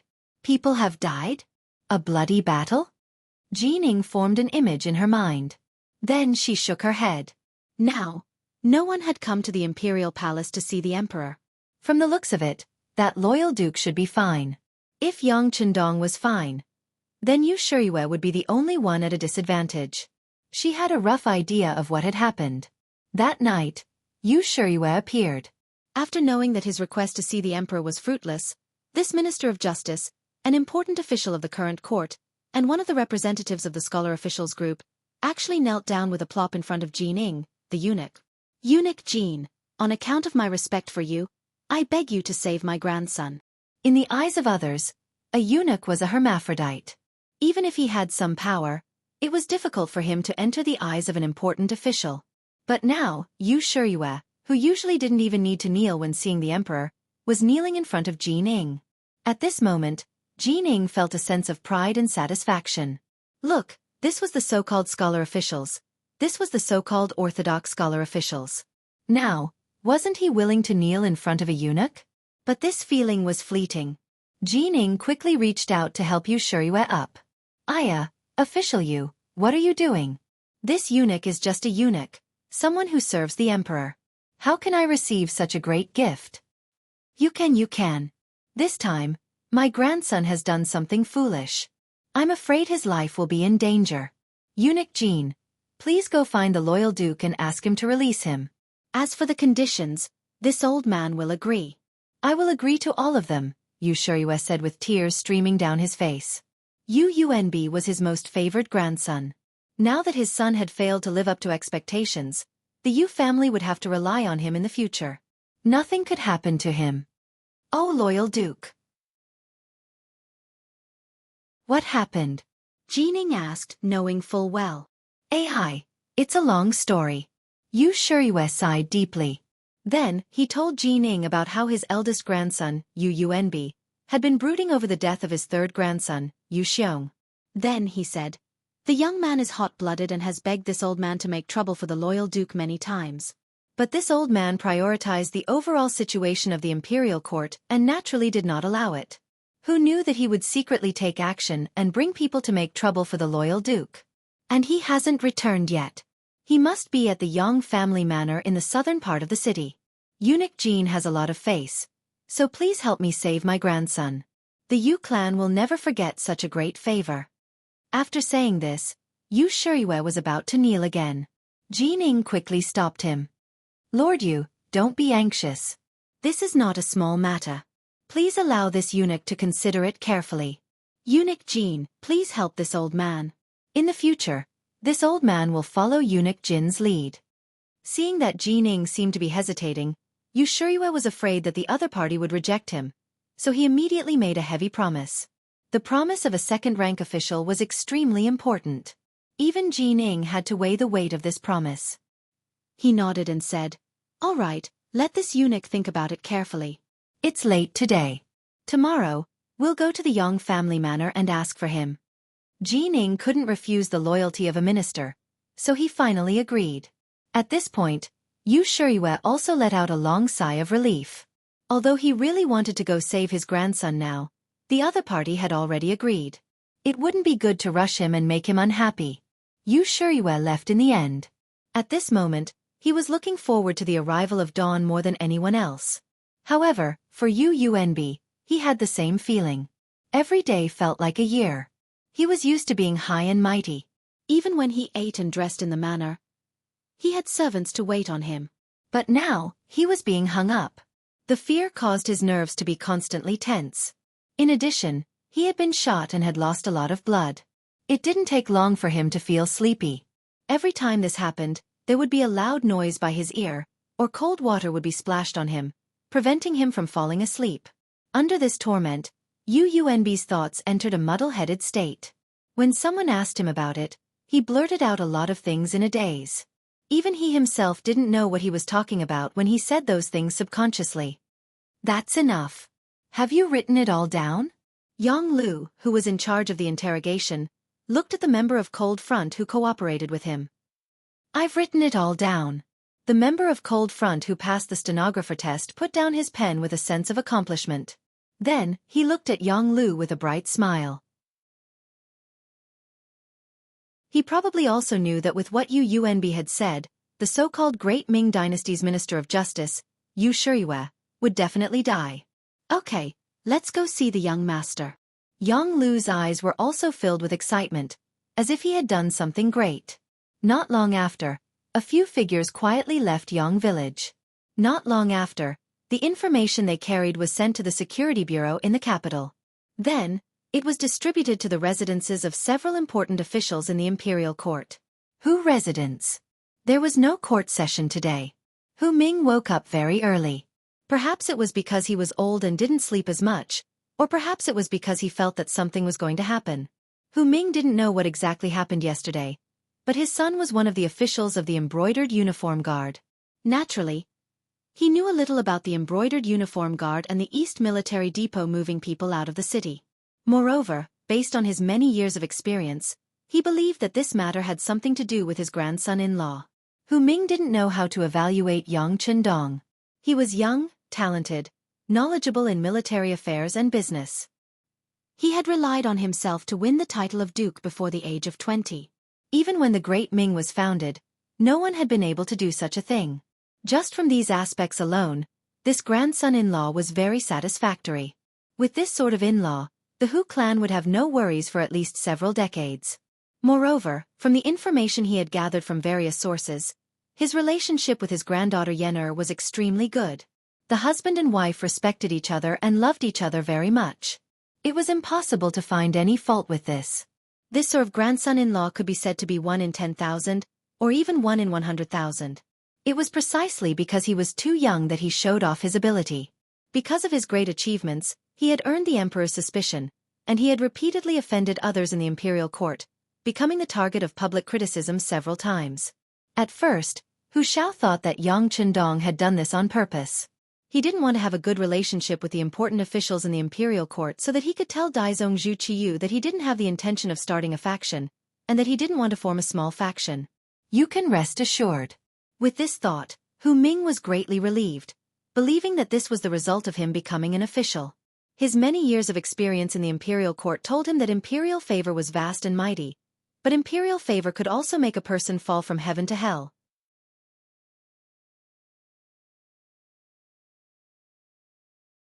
Chapter 328. As time passed, this impression slowly changed, and Hu Shao began to have more thoughts. This grandson-in-law did not make friends with important officials not because he wanted to clear his name, nor was it to show off to others. It seemed that he truly did not want to make friends with them, and even seemed to look down on these important officials. As soon as this thought appeared in his mind, Hu Shao was given a fright. He had seen many arrogant people, and there were countless people who thought they were talented when they were young. Because they were too smart, they always looked down on others. Such people were lonely. However, this kind of thinking was not desirable, because reality would tell them that if they did not work together and rely on others, they would never be able to do anything. However, in Yang Chendong's eyes, this was not the case.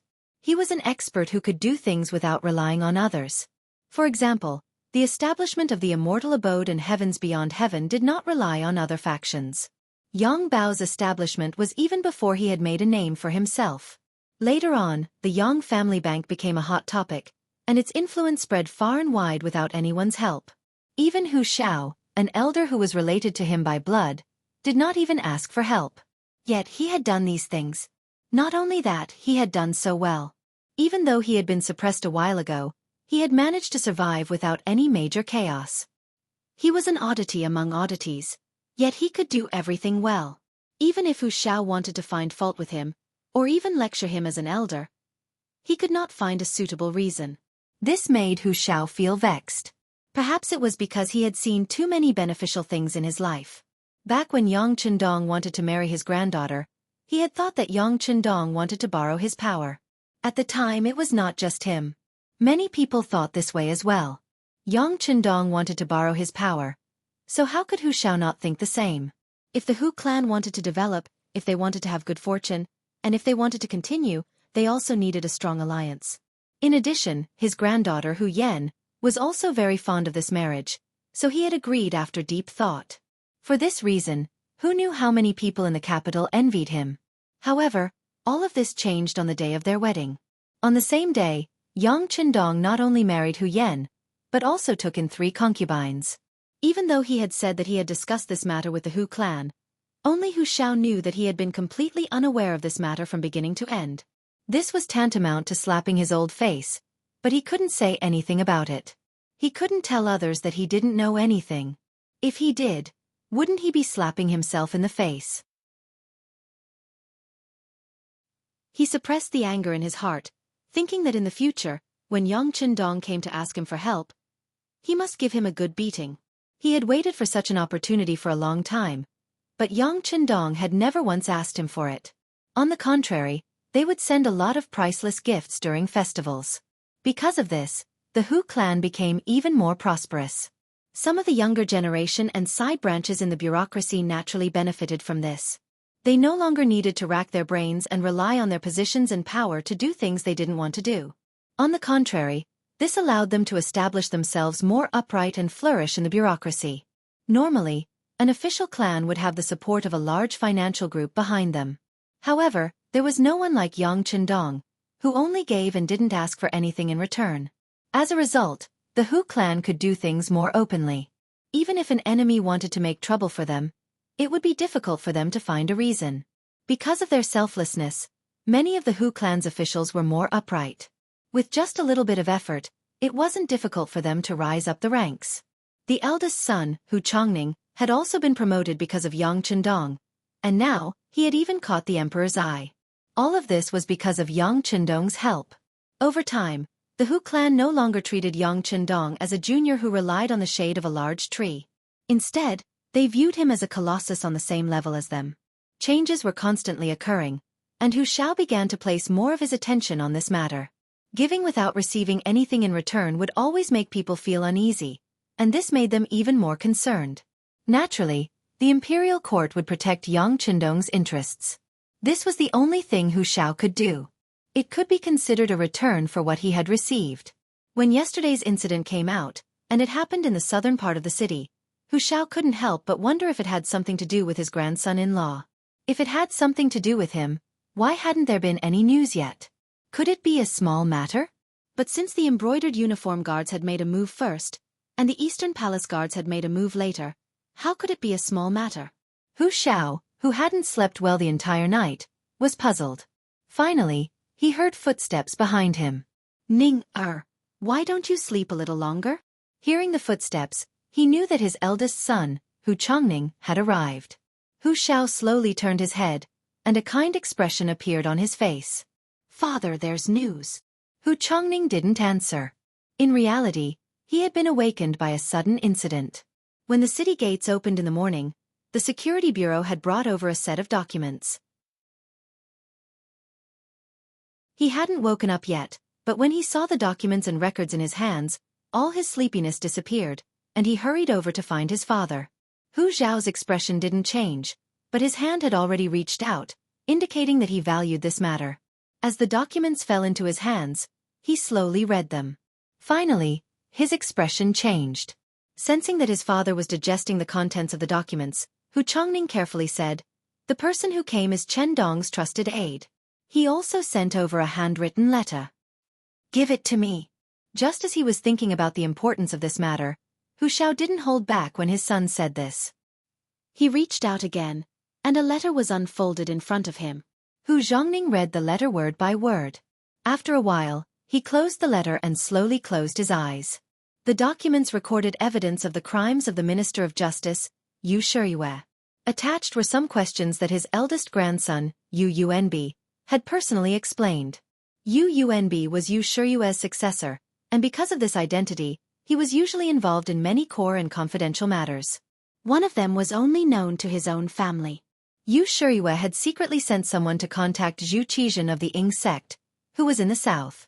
The general idea was that once something happened to the Dai sect, he would seek refuge there.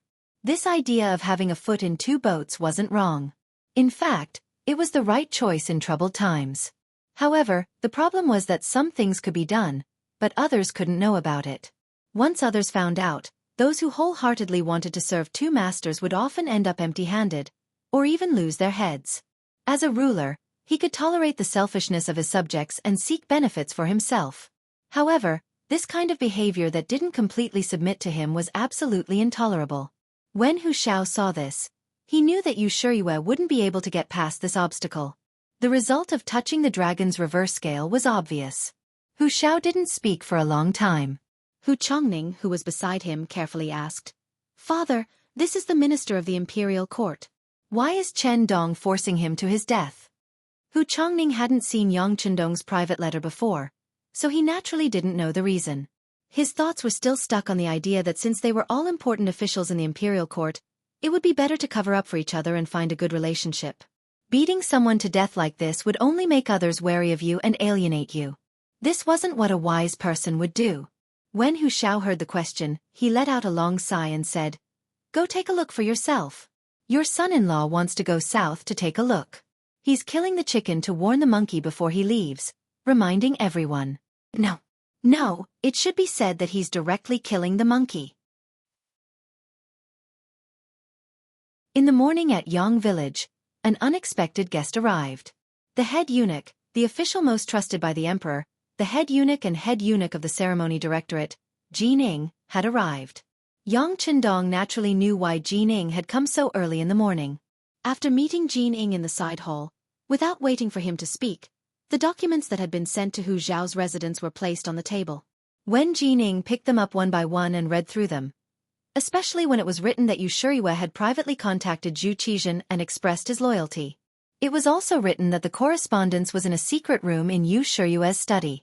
Jin Ying's face burned with anger. Originally, he had come with the intention of interceding on Yu Shiyue's behalf. Everyone was in the Imperial court and would see each other frequently, so it was good for everyone.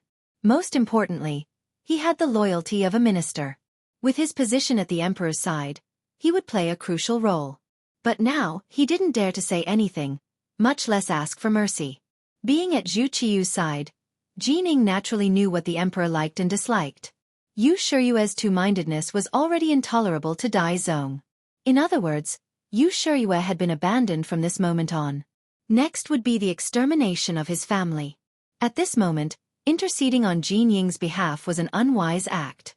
Jining was so smart. Why would he speak up? This Yu Shiyue is really hateful. Duke of Loyalty and Courage. Don't worry.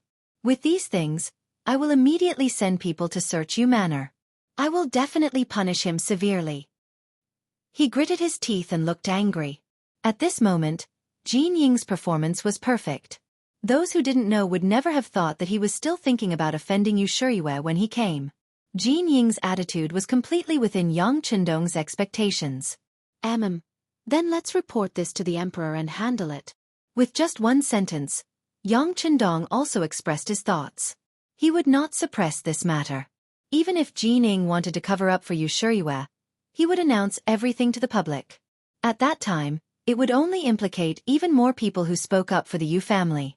After knowing Yang Qindong's attitude, Jining understood that there was no turning back. However, he was even more curious. With these things in his hands, if it were him, he would have many options. For example, he could threaten Yu Shiyue and then use him for his own purposes.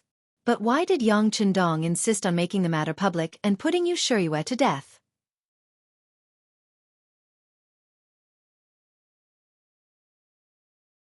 Chapter 329. Did he not know that this would easily cause the other officials to panic? After all, who hadn't done something wrong before? If that was the case, it would arouse everyone's vigilance and even cause them to band together in opposition.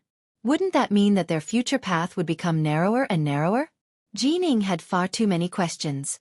Fortunately, Yang Qindong spread out his words and gave an explanation that made the other party feel a sense of sudden realization. Eunuch Jin, my deceased father's birthday is approaching. Last year was supposed to be the 10th anniversary of his death, but the Walla army truly was present, so we were unable to leave. Fortunately, the situation of the country has stabilized, and this duke has received His Majesty's great favor and has been granted the title of loyal and courageous, but in reality, I have been granted a fief of Jianghu residence. Thinking about it, it's been so long since I've brought Madam to see it, so it's best to end this matter together, Yang Qindong said in a rather sorrowful tone, his eyes seeming to be reminiscing about something. Speaking of which, Jining also knew Yang Rong. Strictly speaking, they had spent a long time in the same court. And now that Yang Qindong was speaking of filial piety, Jining had nothing to say. Yes, filial piety is the foundation of a person, but which madam will the Duke of Loyal and Courageous be bringing with you? Of course, the official wife. Yang Qindong said matter-of-factly, and then he added, that's right, there's also third madam, Lady Shui. She's always yearned for the atmosphere of the south, so this duke promised her long ago that she would come with us. Without waiting for Jining to say anything, Yang Qindong continued, of course, this duke's roots are still in the capital. This is my business, and second madam and fourth madam will remain behind to manage it. When the time comes, I ask that eunuch Jean take care of it. This duke will be endlessly grateful. Jean Ying's expression had already become extremely nervous, but when he heard the last part, he clearly relaxed. And seeing Yang Chendong so courteous, he cupped his fist and replied, Duke of Loyal and Courageous, please be at ease. But if there's anything you need, you can order someone to come find this duke. I will do my best. Many thanks, many thanks. Yang Chendong cupped his fist in thanks, and the two seemed to have a very pleasant conversation. About an hour later, Jin Ing left Xianxia village. What was different from when he came was that there were a few more banknotes in his bosom, totaling up to 200,000 taels. Come to think of it, almost every time Jin Ing came to Yang Chendong, as long as she wasn't looking for trouble, she would receive many benefits. Moreover, she would receive many benefits. From this, it could be seen that Yang Chendong knew how to conduct himself. The carriages left the Yang Chendong manor. Jin Ing, who was in the carriage, slowly closed her eyes. Her mind was filled with what Yang Chendong had just said. Now that she had a clear understanding of what had happened, Jin Ing didn't know how to describe Yu Shiyue's actions. After thinking about it for a long time, he could only think of one word, and that was overestimating himself. Just because he had lost a round in the previous battle, he had been brooding over it. Now that he finally had the chance, he wanted to kill the other party. If things weren't done beautifully, and you weren't prepared enough, and the worst thing was that what you were doing wasn't clean, what kind of ending would happen to you was already destined. This was why Yang Chendong had angrily attacked. But now, it seemed that this person had a sense of propriety. Not only had he targeted Yu Shiyue, he had also produced ample evidence. At the same time, he had stated that he would be leaving the capital for a period of time. This was clearly to alleviate the pressure and influence of this matter on the officials. At the very least, Jin Ing was in favor of Yang Chendong leaving for a period of time. At this time, the army was being mobilized and the imperial power was being tightened. With Yang Chendong around, it gave people a sense of awe. And without him, many things would go much more smoothly. Moreover, the Duke of Loyalty and Courage had said that this would be his base. When he left, he would only take the first madam and third madam, leaving the second madam and fourth madam behind as hostages.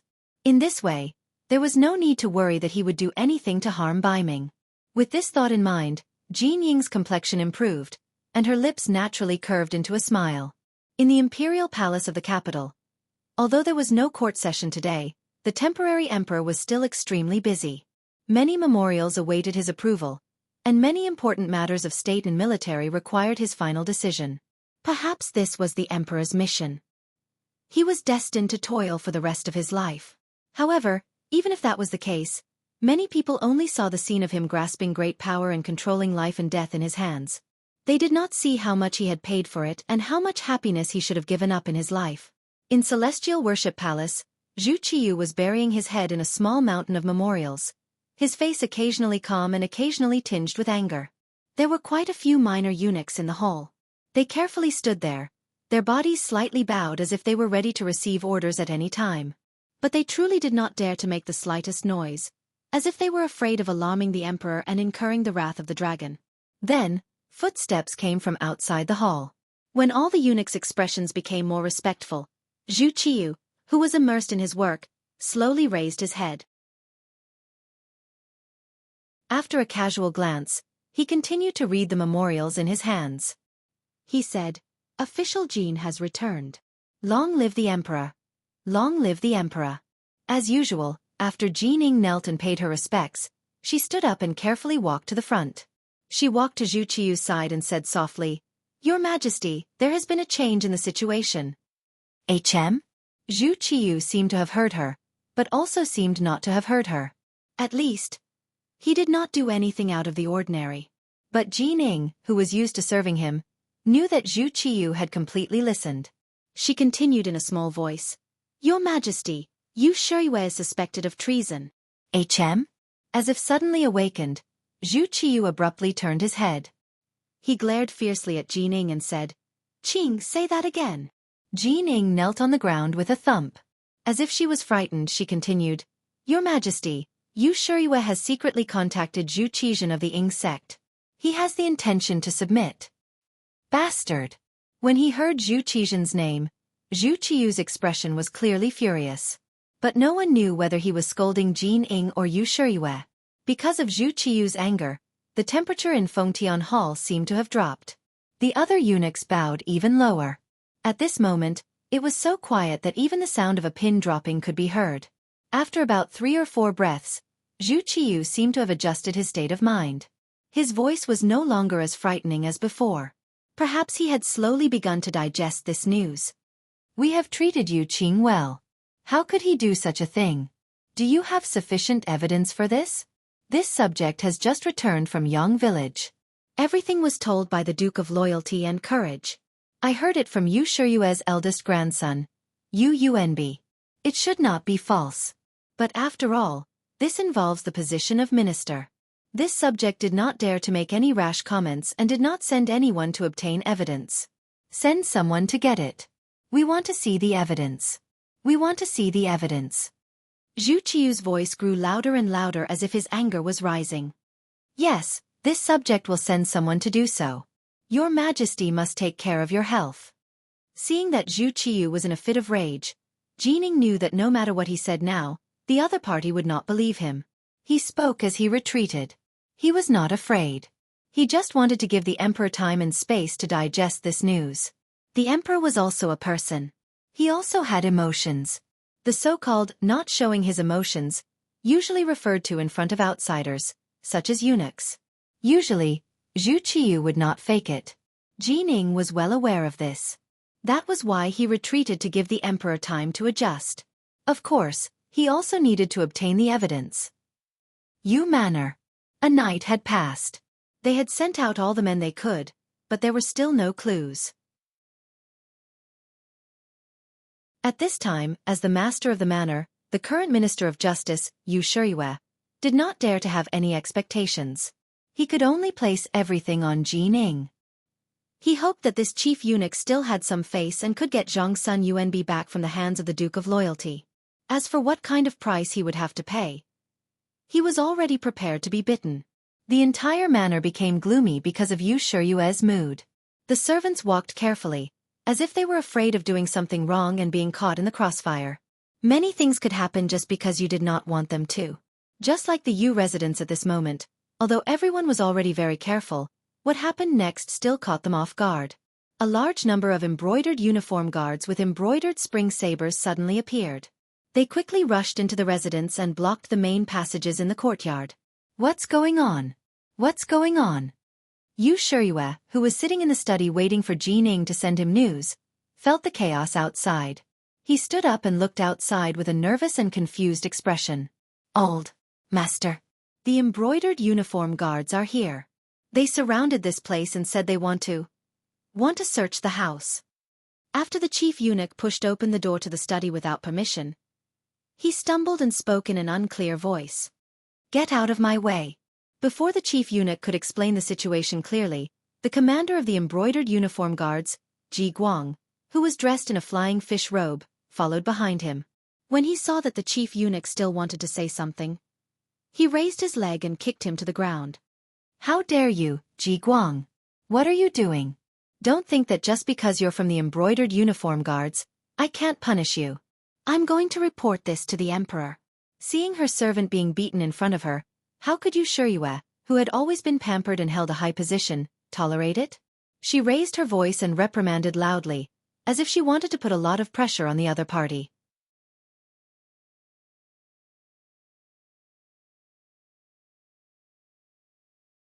Chapter 330.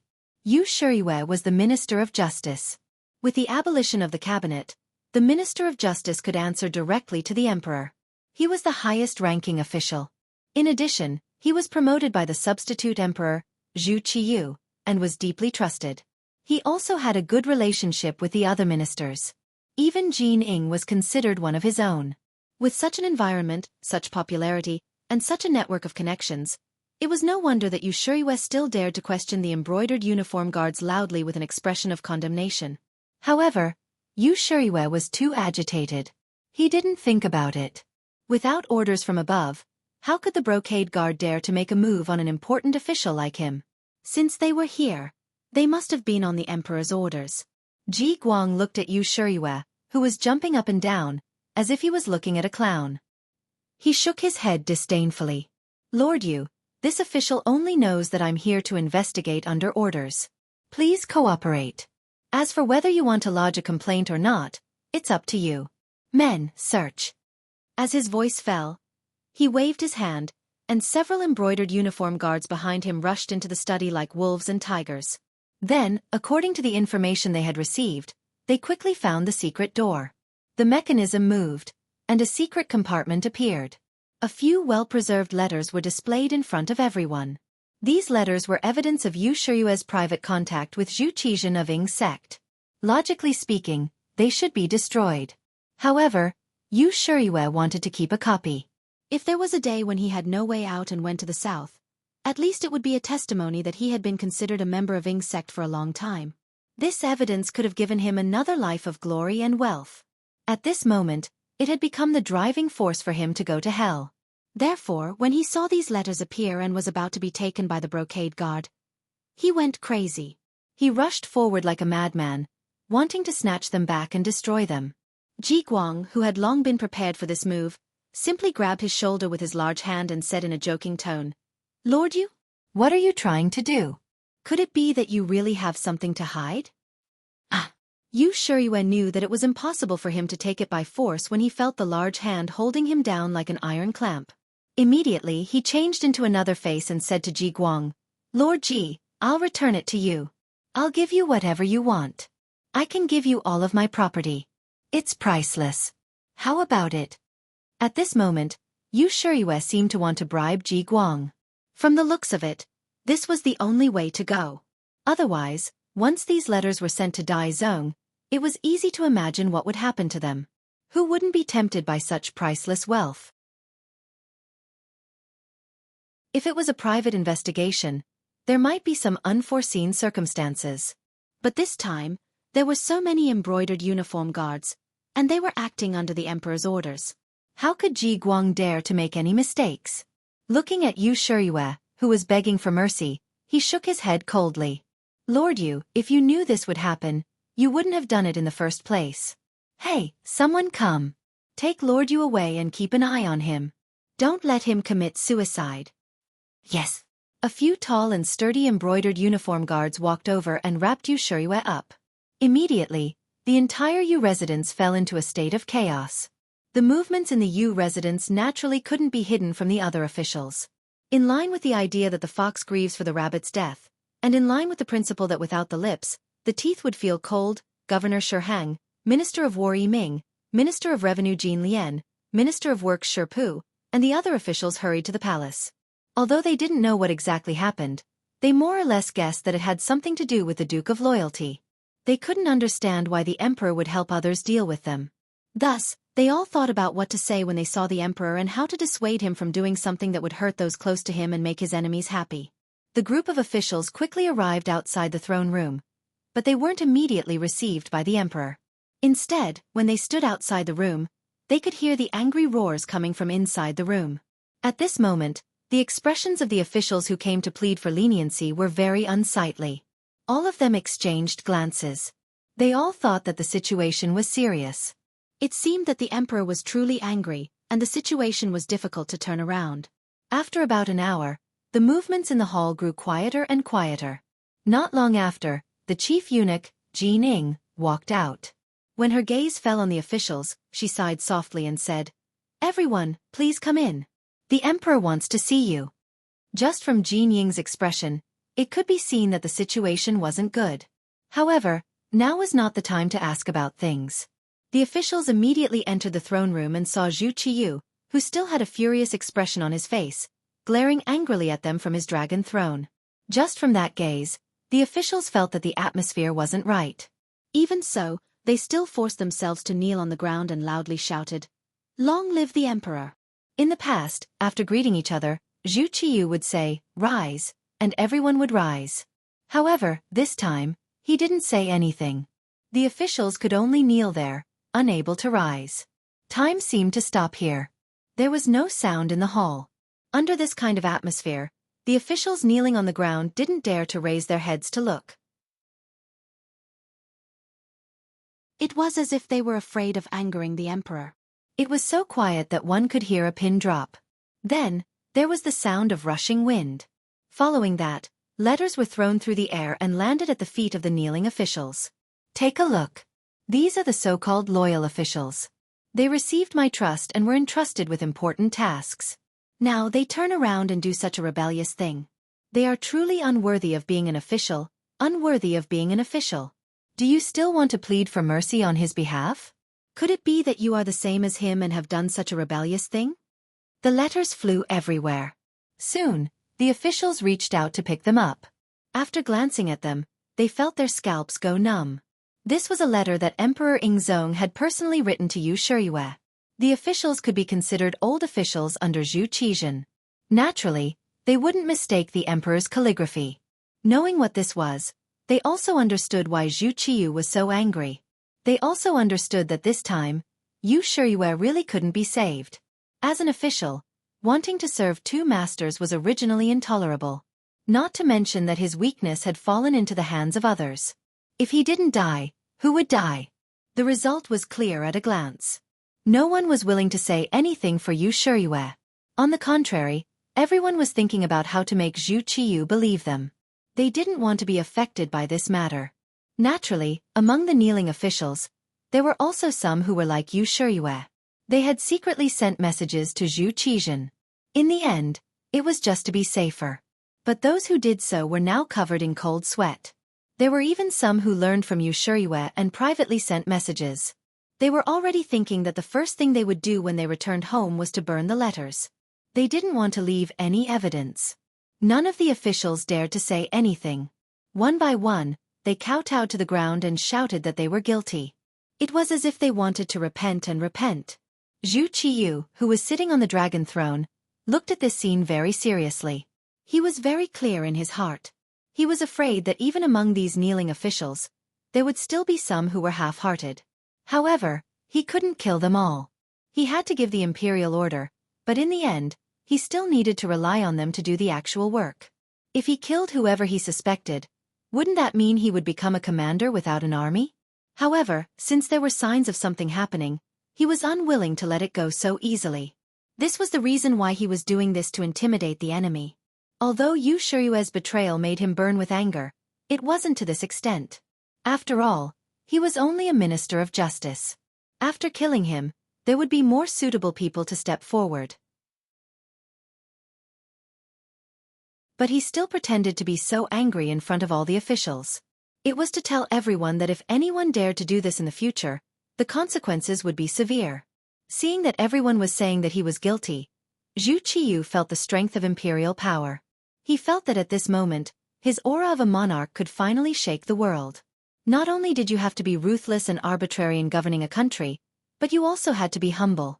Blindly suppressing people for a long time would only lead to more backlash. This wasn't what a wise person would do. In the next breath, Emperor Daizong changed his face and said, "Officials, you may rise. I know that you are all loyal officials, completely different from Yu Shiyue. In the future, the great Ming dynasty will need to rely on us to govern together. Give a carrot after a stick." This set of extremely ancient governance methods was universal at any time. Just like now, after hearing Zhu Qiyu's words, all the officials in the throne room shed tears of gratitude. They kept praising the emperor's wisdom, saying that Daizong was the #1 emperor in all of history, and so on.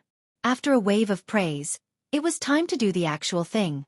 Many people criticized Yu Shiyue on the spot. There were even people who directly said that such an impure official should be beheaded in public as a warning. Of course, Yu Shiyue had to be killed. Not only that, they had to make a big scene as a warning to those officials who also had second thoughts. Zhu Qiyu had a clear understanding of this point. Of course, he approved the officials' requests.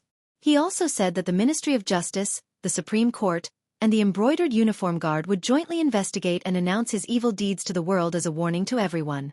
Among the officials who pleaded for leniency, the left Assistant Minister of the Ministry of Justice, Su Yozhen, was among them. He was probably the one who benefited the most out of these people. He took this opportunity to finally take a step forward and take over the Ministry of Justice's position. Even though he hadn't been promoted to the position of Minister of Justice yet, from the looks of it, it wouldn't be long before that day came. At this moment, while he was excited, he also felt a sense of fear towards the Duke of Loyalty, Yang Chendong. He was able to get to where he was today because of his hard work, but more of it was because of Yang Chendong's plan. Now that he was finally going to obtain power, Su Yozhen's first thought was to be obedient. Otherwise, who knew if today's Wuxia would be him tomorrow?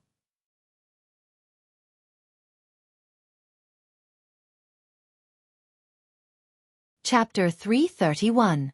Zhu Qiyu was very satisfied with the performance of the officials and left happily. Leaving behind the 3 officials, the group of 5 discussed as they left the hall. Su Yozhen's side was even livelier. Shi Hang, Shi Pu, Yi Ming, Jin Lian, and the others naturally gathered around him, congratulating him one after another. Su Yozhen accepted them one by one. He didn't mind building a good relationship with these people, and he believed that Yang Chendong would also be happy to see this. It was as if he had entered the tiger's den. Wuxia's matter seemed to have been settled.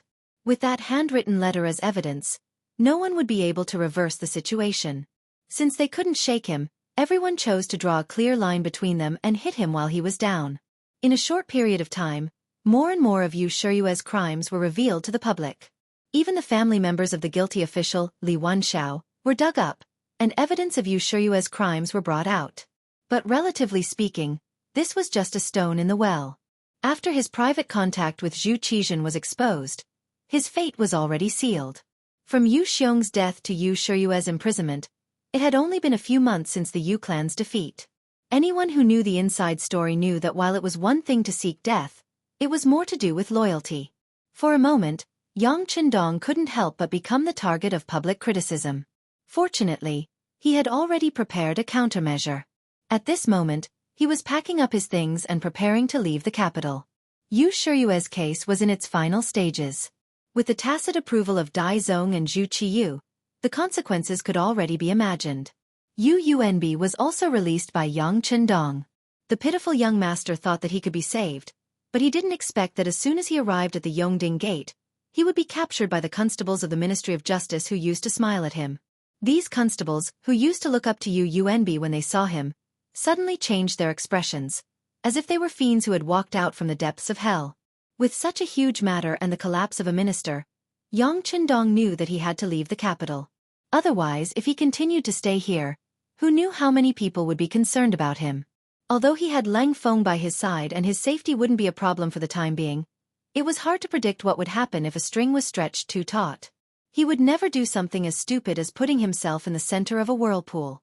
When the matter was done, he left with a flick of his sleeve, concealing his achievements and fame. This was what a wise man should do.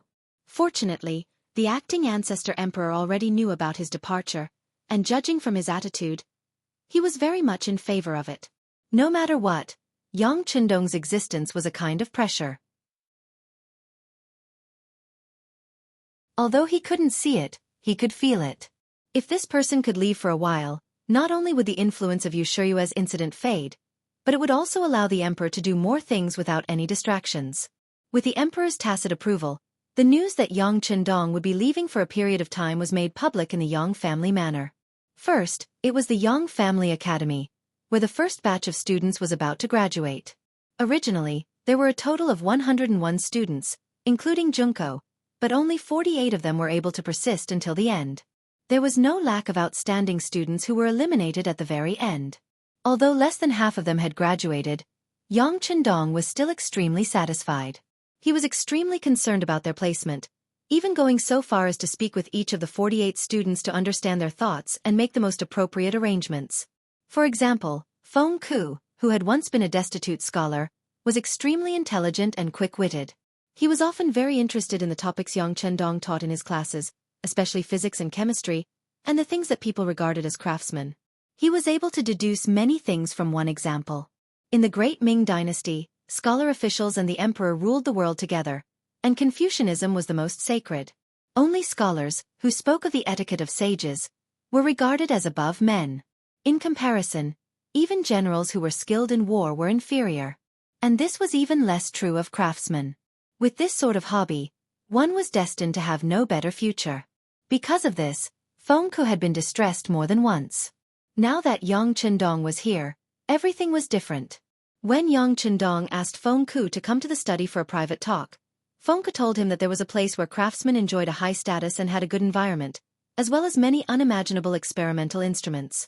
Before Yang Chendong could say anything, Feng Ku expressed his willingness to go. He even said that as long as he could realize what he had learned and imagined, he was willing to go no matter how desolate that place was. In this way, Feng Ku was arranged to go to Xianxia City, where he would first be assigned to work in the arsenal. As for his future development, it would depend on his personal ability. Chang Qianhao, the son of the Chang family from Jiangnan. He was very proficient in business. After many days of learning, Yang Chendong used his personal charm to infect this person, making him one of his staunch followers. This time, he would follow Yang Chendong to the south. If there was a chance, he would naturally expand the Yang family's business. Although Tai Qingyi and Jiang Ping were women, their martial arts foundation was very good. After half a year of learning, they performed well in all aspects, and were left to be the bodyguards of the madams. In the study, Yang Chendong took out two seemingly very small Browning women's pistols. Both Tai Qingyi and Jiang Ping had dabbled in pistols before. They had even shot targets when they were students and had good results. They had yearned for such an advanced weapon for a long time. Now that they finally had their own pistols, they were very excited. There was also Wang Si. Because his grandfather was the current Minister of Personnel and was in charge of the promotion and evaluation of all the officials in the world, he had an important position. Yang Chendong kept him and let him become a teacher in the Yang Clan Academy to continue his teaching and nurture more talents that could be used in the future. Wang Si had some objections to this. After he knew that Yang Chendong was going to the south, he wanted to go with him. His teacher had said before that it was better to travel 10,000 miles than to read 10,000 books. For this matter, Yang Chendong talked with him in private for more than 2 hours, and said that this was still a test for him. As long as he passed, there would be a day when he would be released, and he would be entrusted with important tasks. Wang Si didn't know what it meant to be entrusted with an important task. However, since his teacher was the one who said it, he naturally wouldn't doubt it and agreed. He also said that with him there, the Yang family village would be fine and that his teacher could leave without worry. The group of students were arranged according to their strengths and characteristics. After the matter of the academy was settled, Yang Fu, who was in charge of the Yang family's business, was also called to the Yang family village. Yang Fu was Yang Chendong's cousin. The two of them had worked together many times in Jianghu. The reason why Yang Chendong could be where he was today was because of the various resources provided by Yang Fu. Of course, in return, Yang Fu was now in charge of the Heavens Beyond Trading Company, the Yang family's bank, and the trade with the Northern Wall. He had great authority, and the benefits he received were also very generous. After receiving benefits, Yang Fu respected Yang Chendong even more. After being summoned, he dropped everything in his hands and rushed over. The two of them talked in the study for a long time. Then, Yang Fu left in high spirits. Not long after Yang Fu left, he returned to the capital and went to find Wu Qingbo, who was now the military governor, Shihang. He said that he was willing to pay a sum of money to ask the other party to send an army to protect the business. In particular, the trade with the Walla was the most important. According to Yang Chendong's intentions, once he left, Lung Feng wouldn't be able to participate too much in protecting the caravan with Walla. Due to the lack of military strength, the original company of protection troops had to be reduced to a squad. The reduction of military strength required other people to take over. Thus, he locked his gaze on Shihang. Yang Chendong also firmly believed that the other party would be more than happy to receive such benefits that fell from the sky. It was just as he had expected. Yang Fu took the initiative to look for him. When Shihang knew of his intentions, he was naturally excited. In order to express his modesty, he said that he would consider it carefully. However, after Yang Fu left for an afternoon, at night, he arranged for his trusted family member, his cousin, Shi Tong, to look for Yang Fu. In the following days, this person would be responsible for the safety of the trade caravan. He would bring 1,000 men with him. Protecting the trade caravan would not only allow him to obtain a generous amount of mercenaries, but more importantly, he could also bring in his own private goods to trade. The profits from this could be 10 times or even dozens of times more. Once this was done, Shihang would have more and more money at his disposal, and his influence would also grow. The matters outside were arranged one by one. To Yang Chendong, dealing with such matters was very simple. As long as his thinking was correct, it would not be difficult to do it. However, the following arrangements for the madams gave him the biggest headache. According to what Jining had said before, he could not take all of the madams with him. Taking 2 and leaving 2 behind meant that his home was still here. It could also be said that he was leaving behind hostages.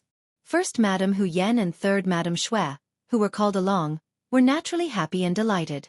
Second Madame Qiao Yin and fourth Madame Lady Xiang, who were not called, were naturally not in a good mood.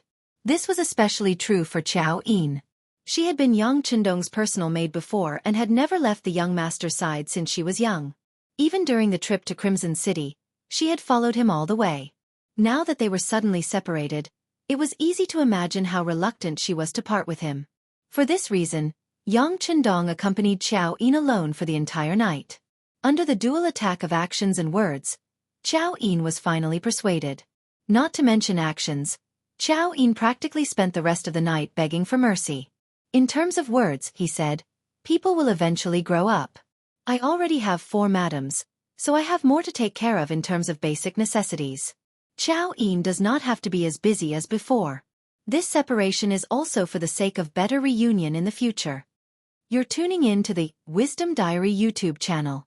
Don't forget to subscribe and join us on this journey to catch the most captivating stories.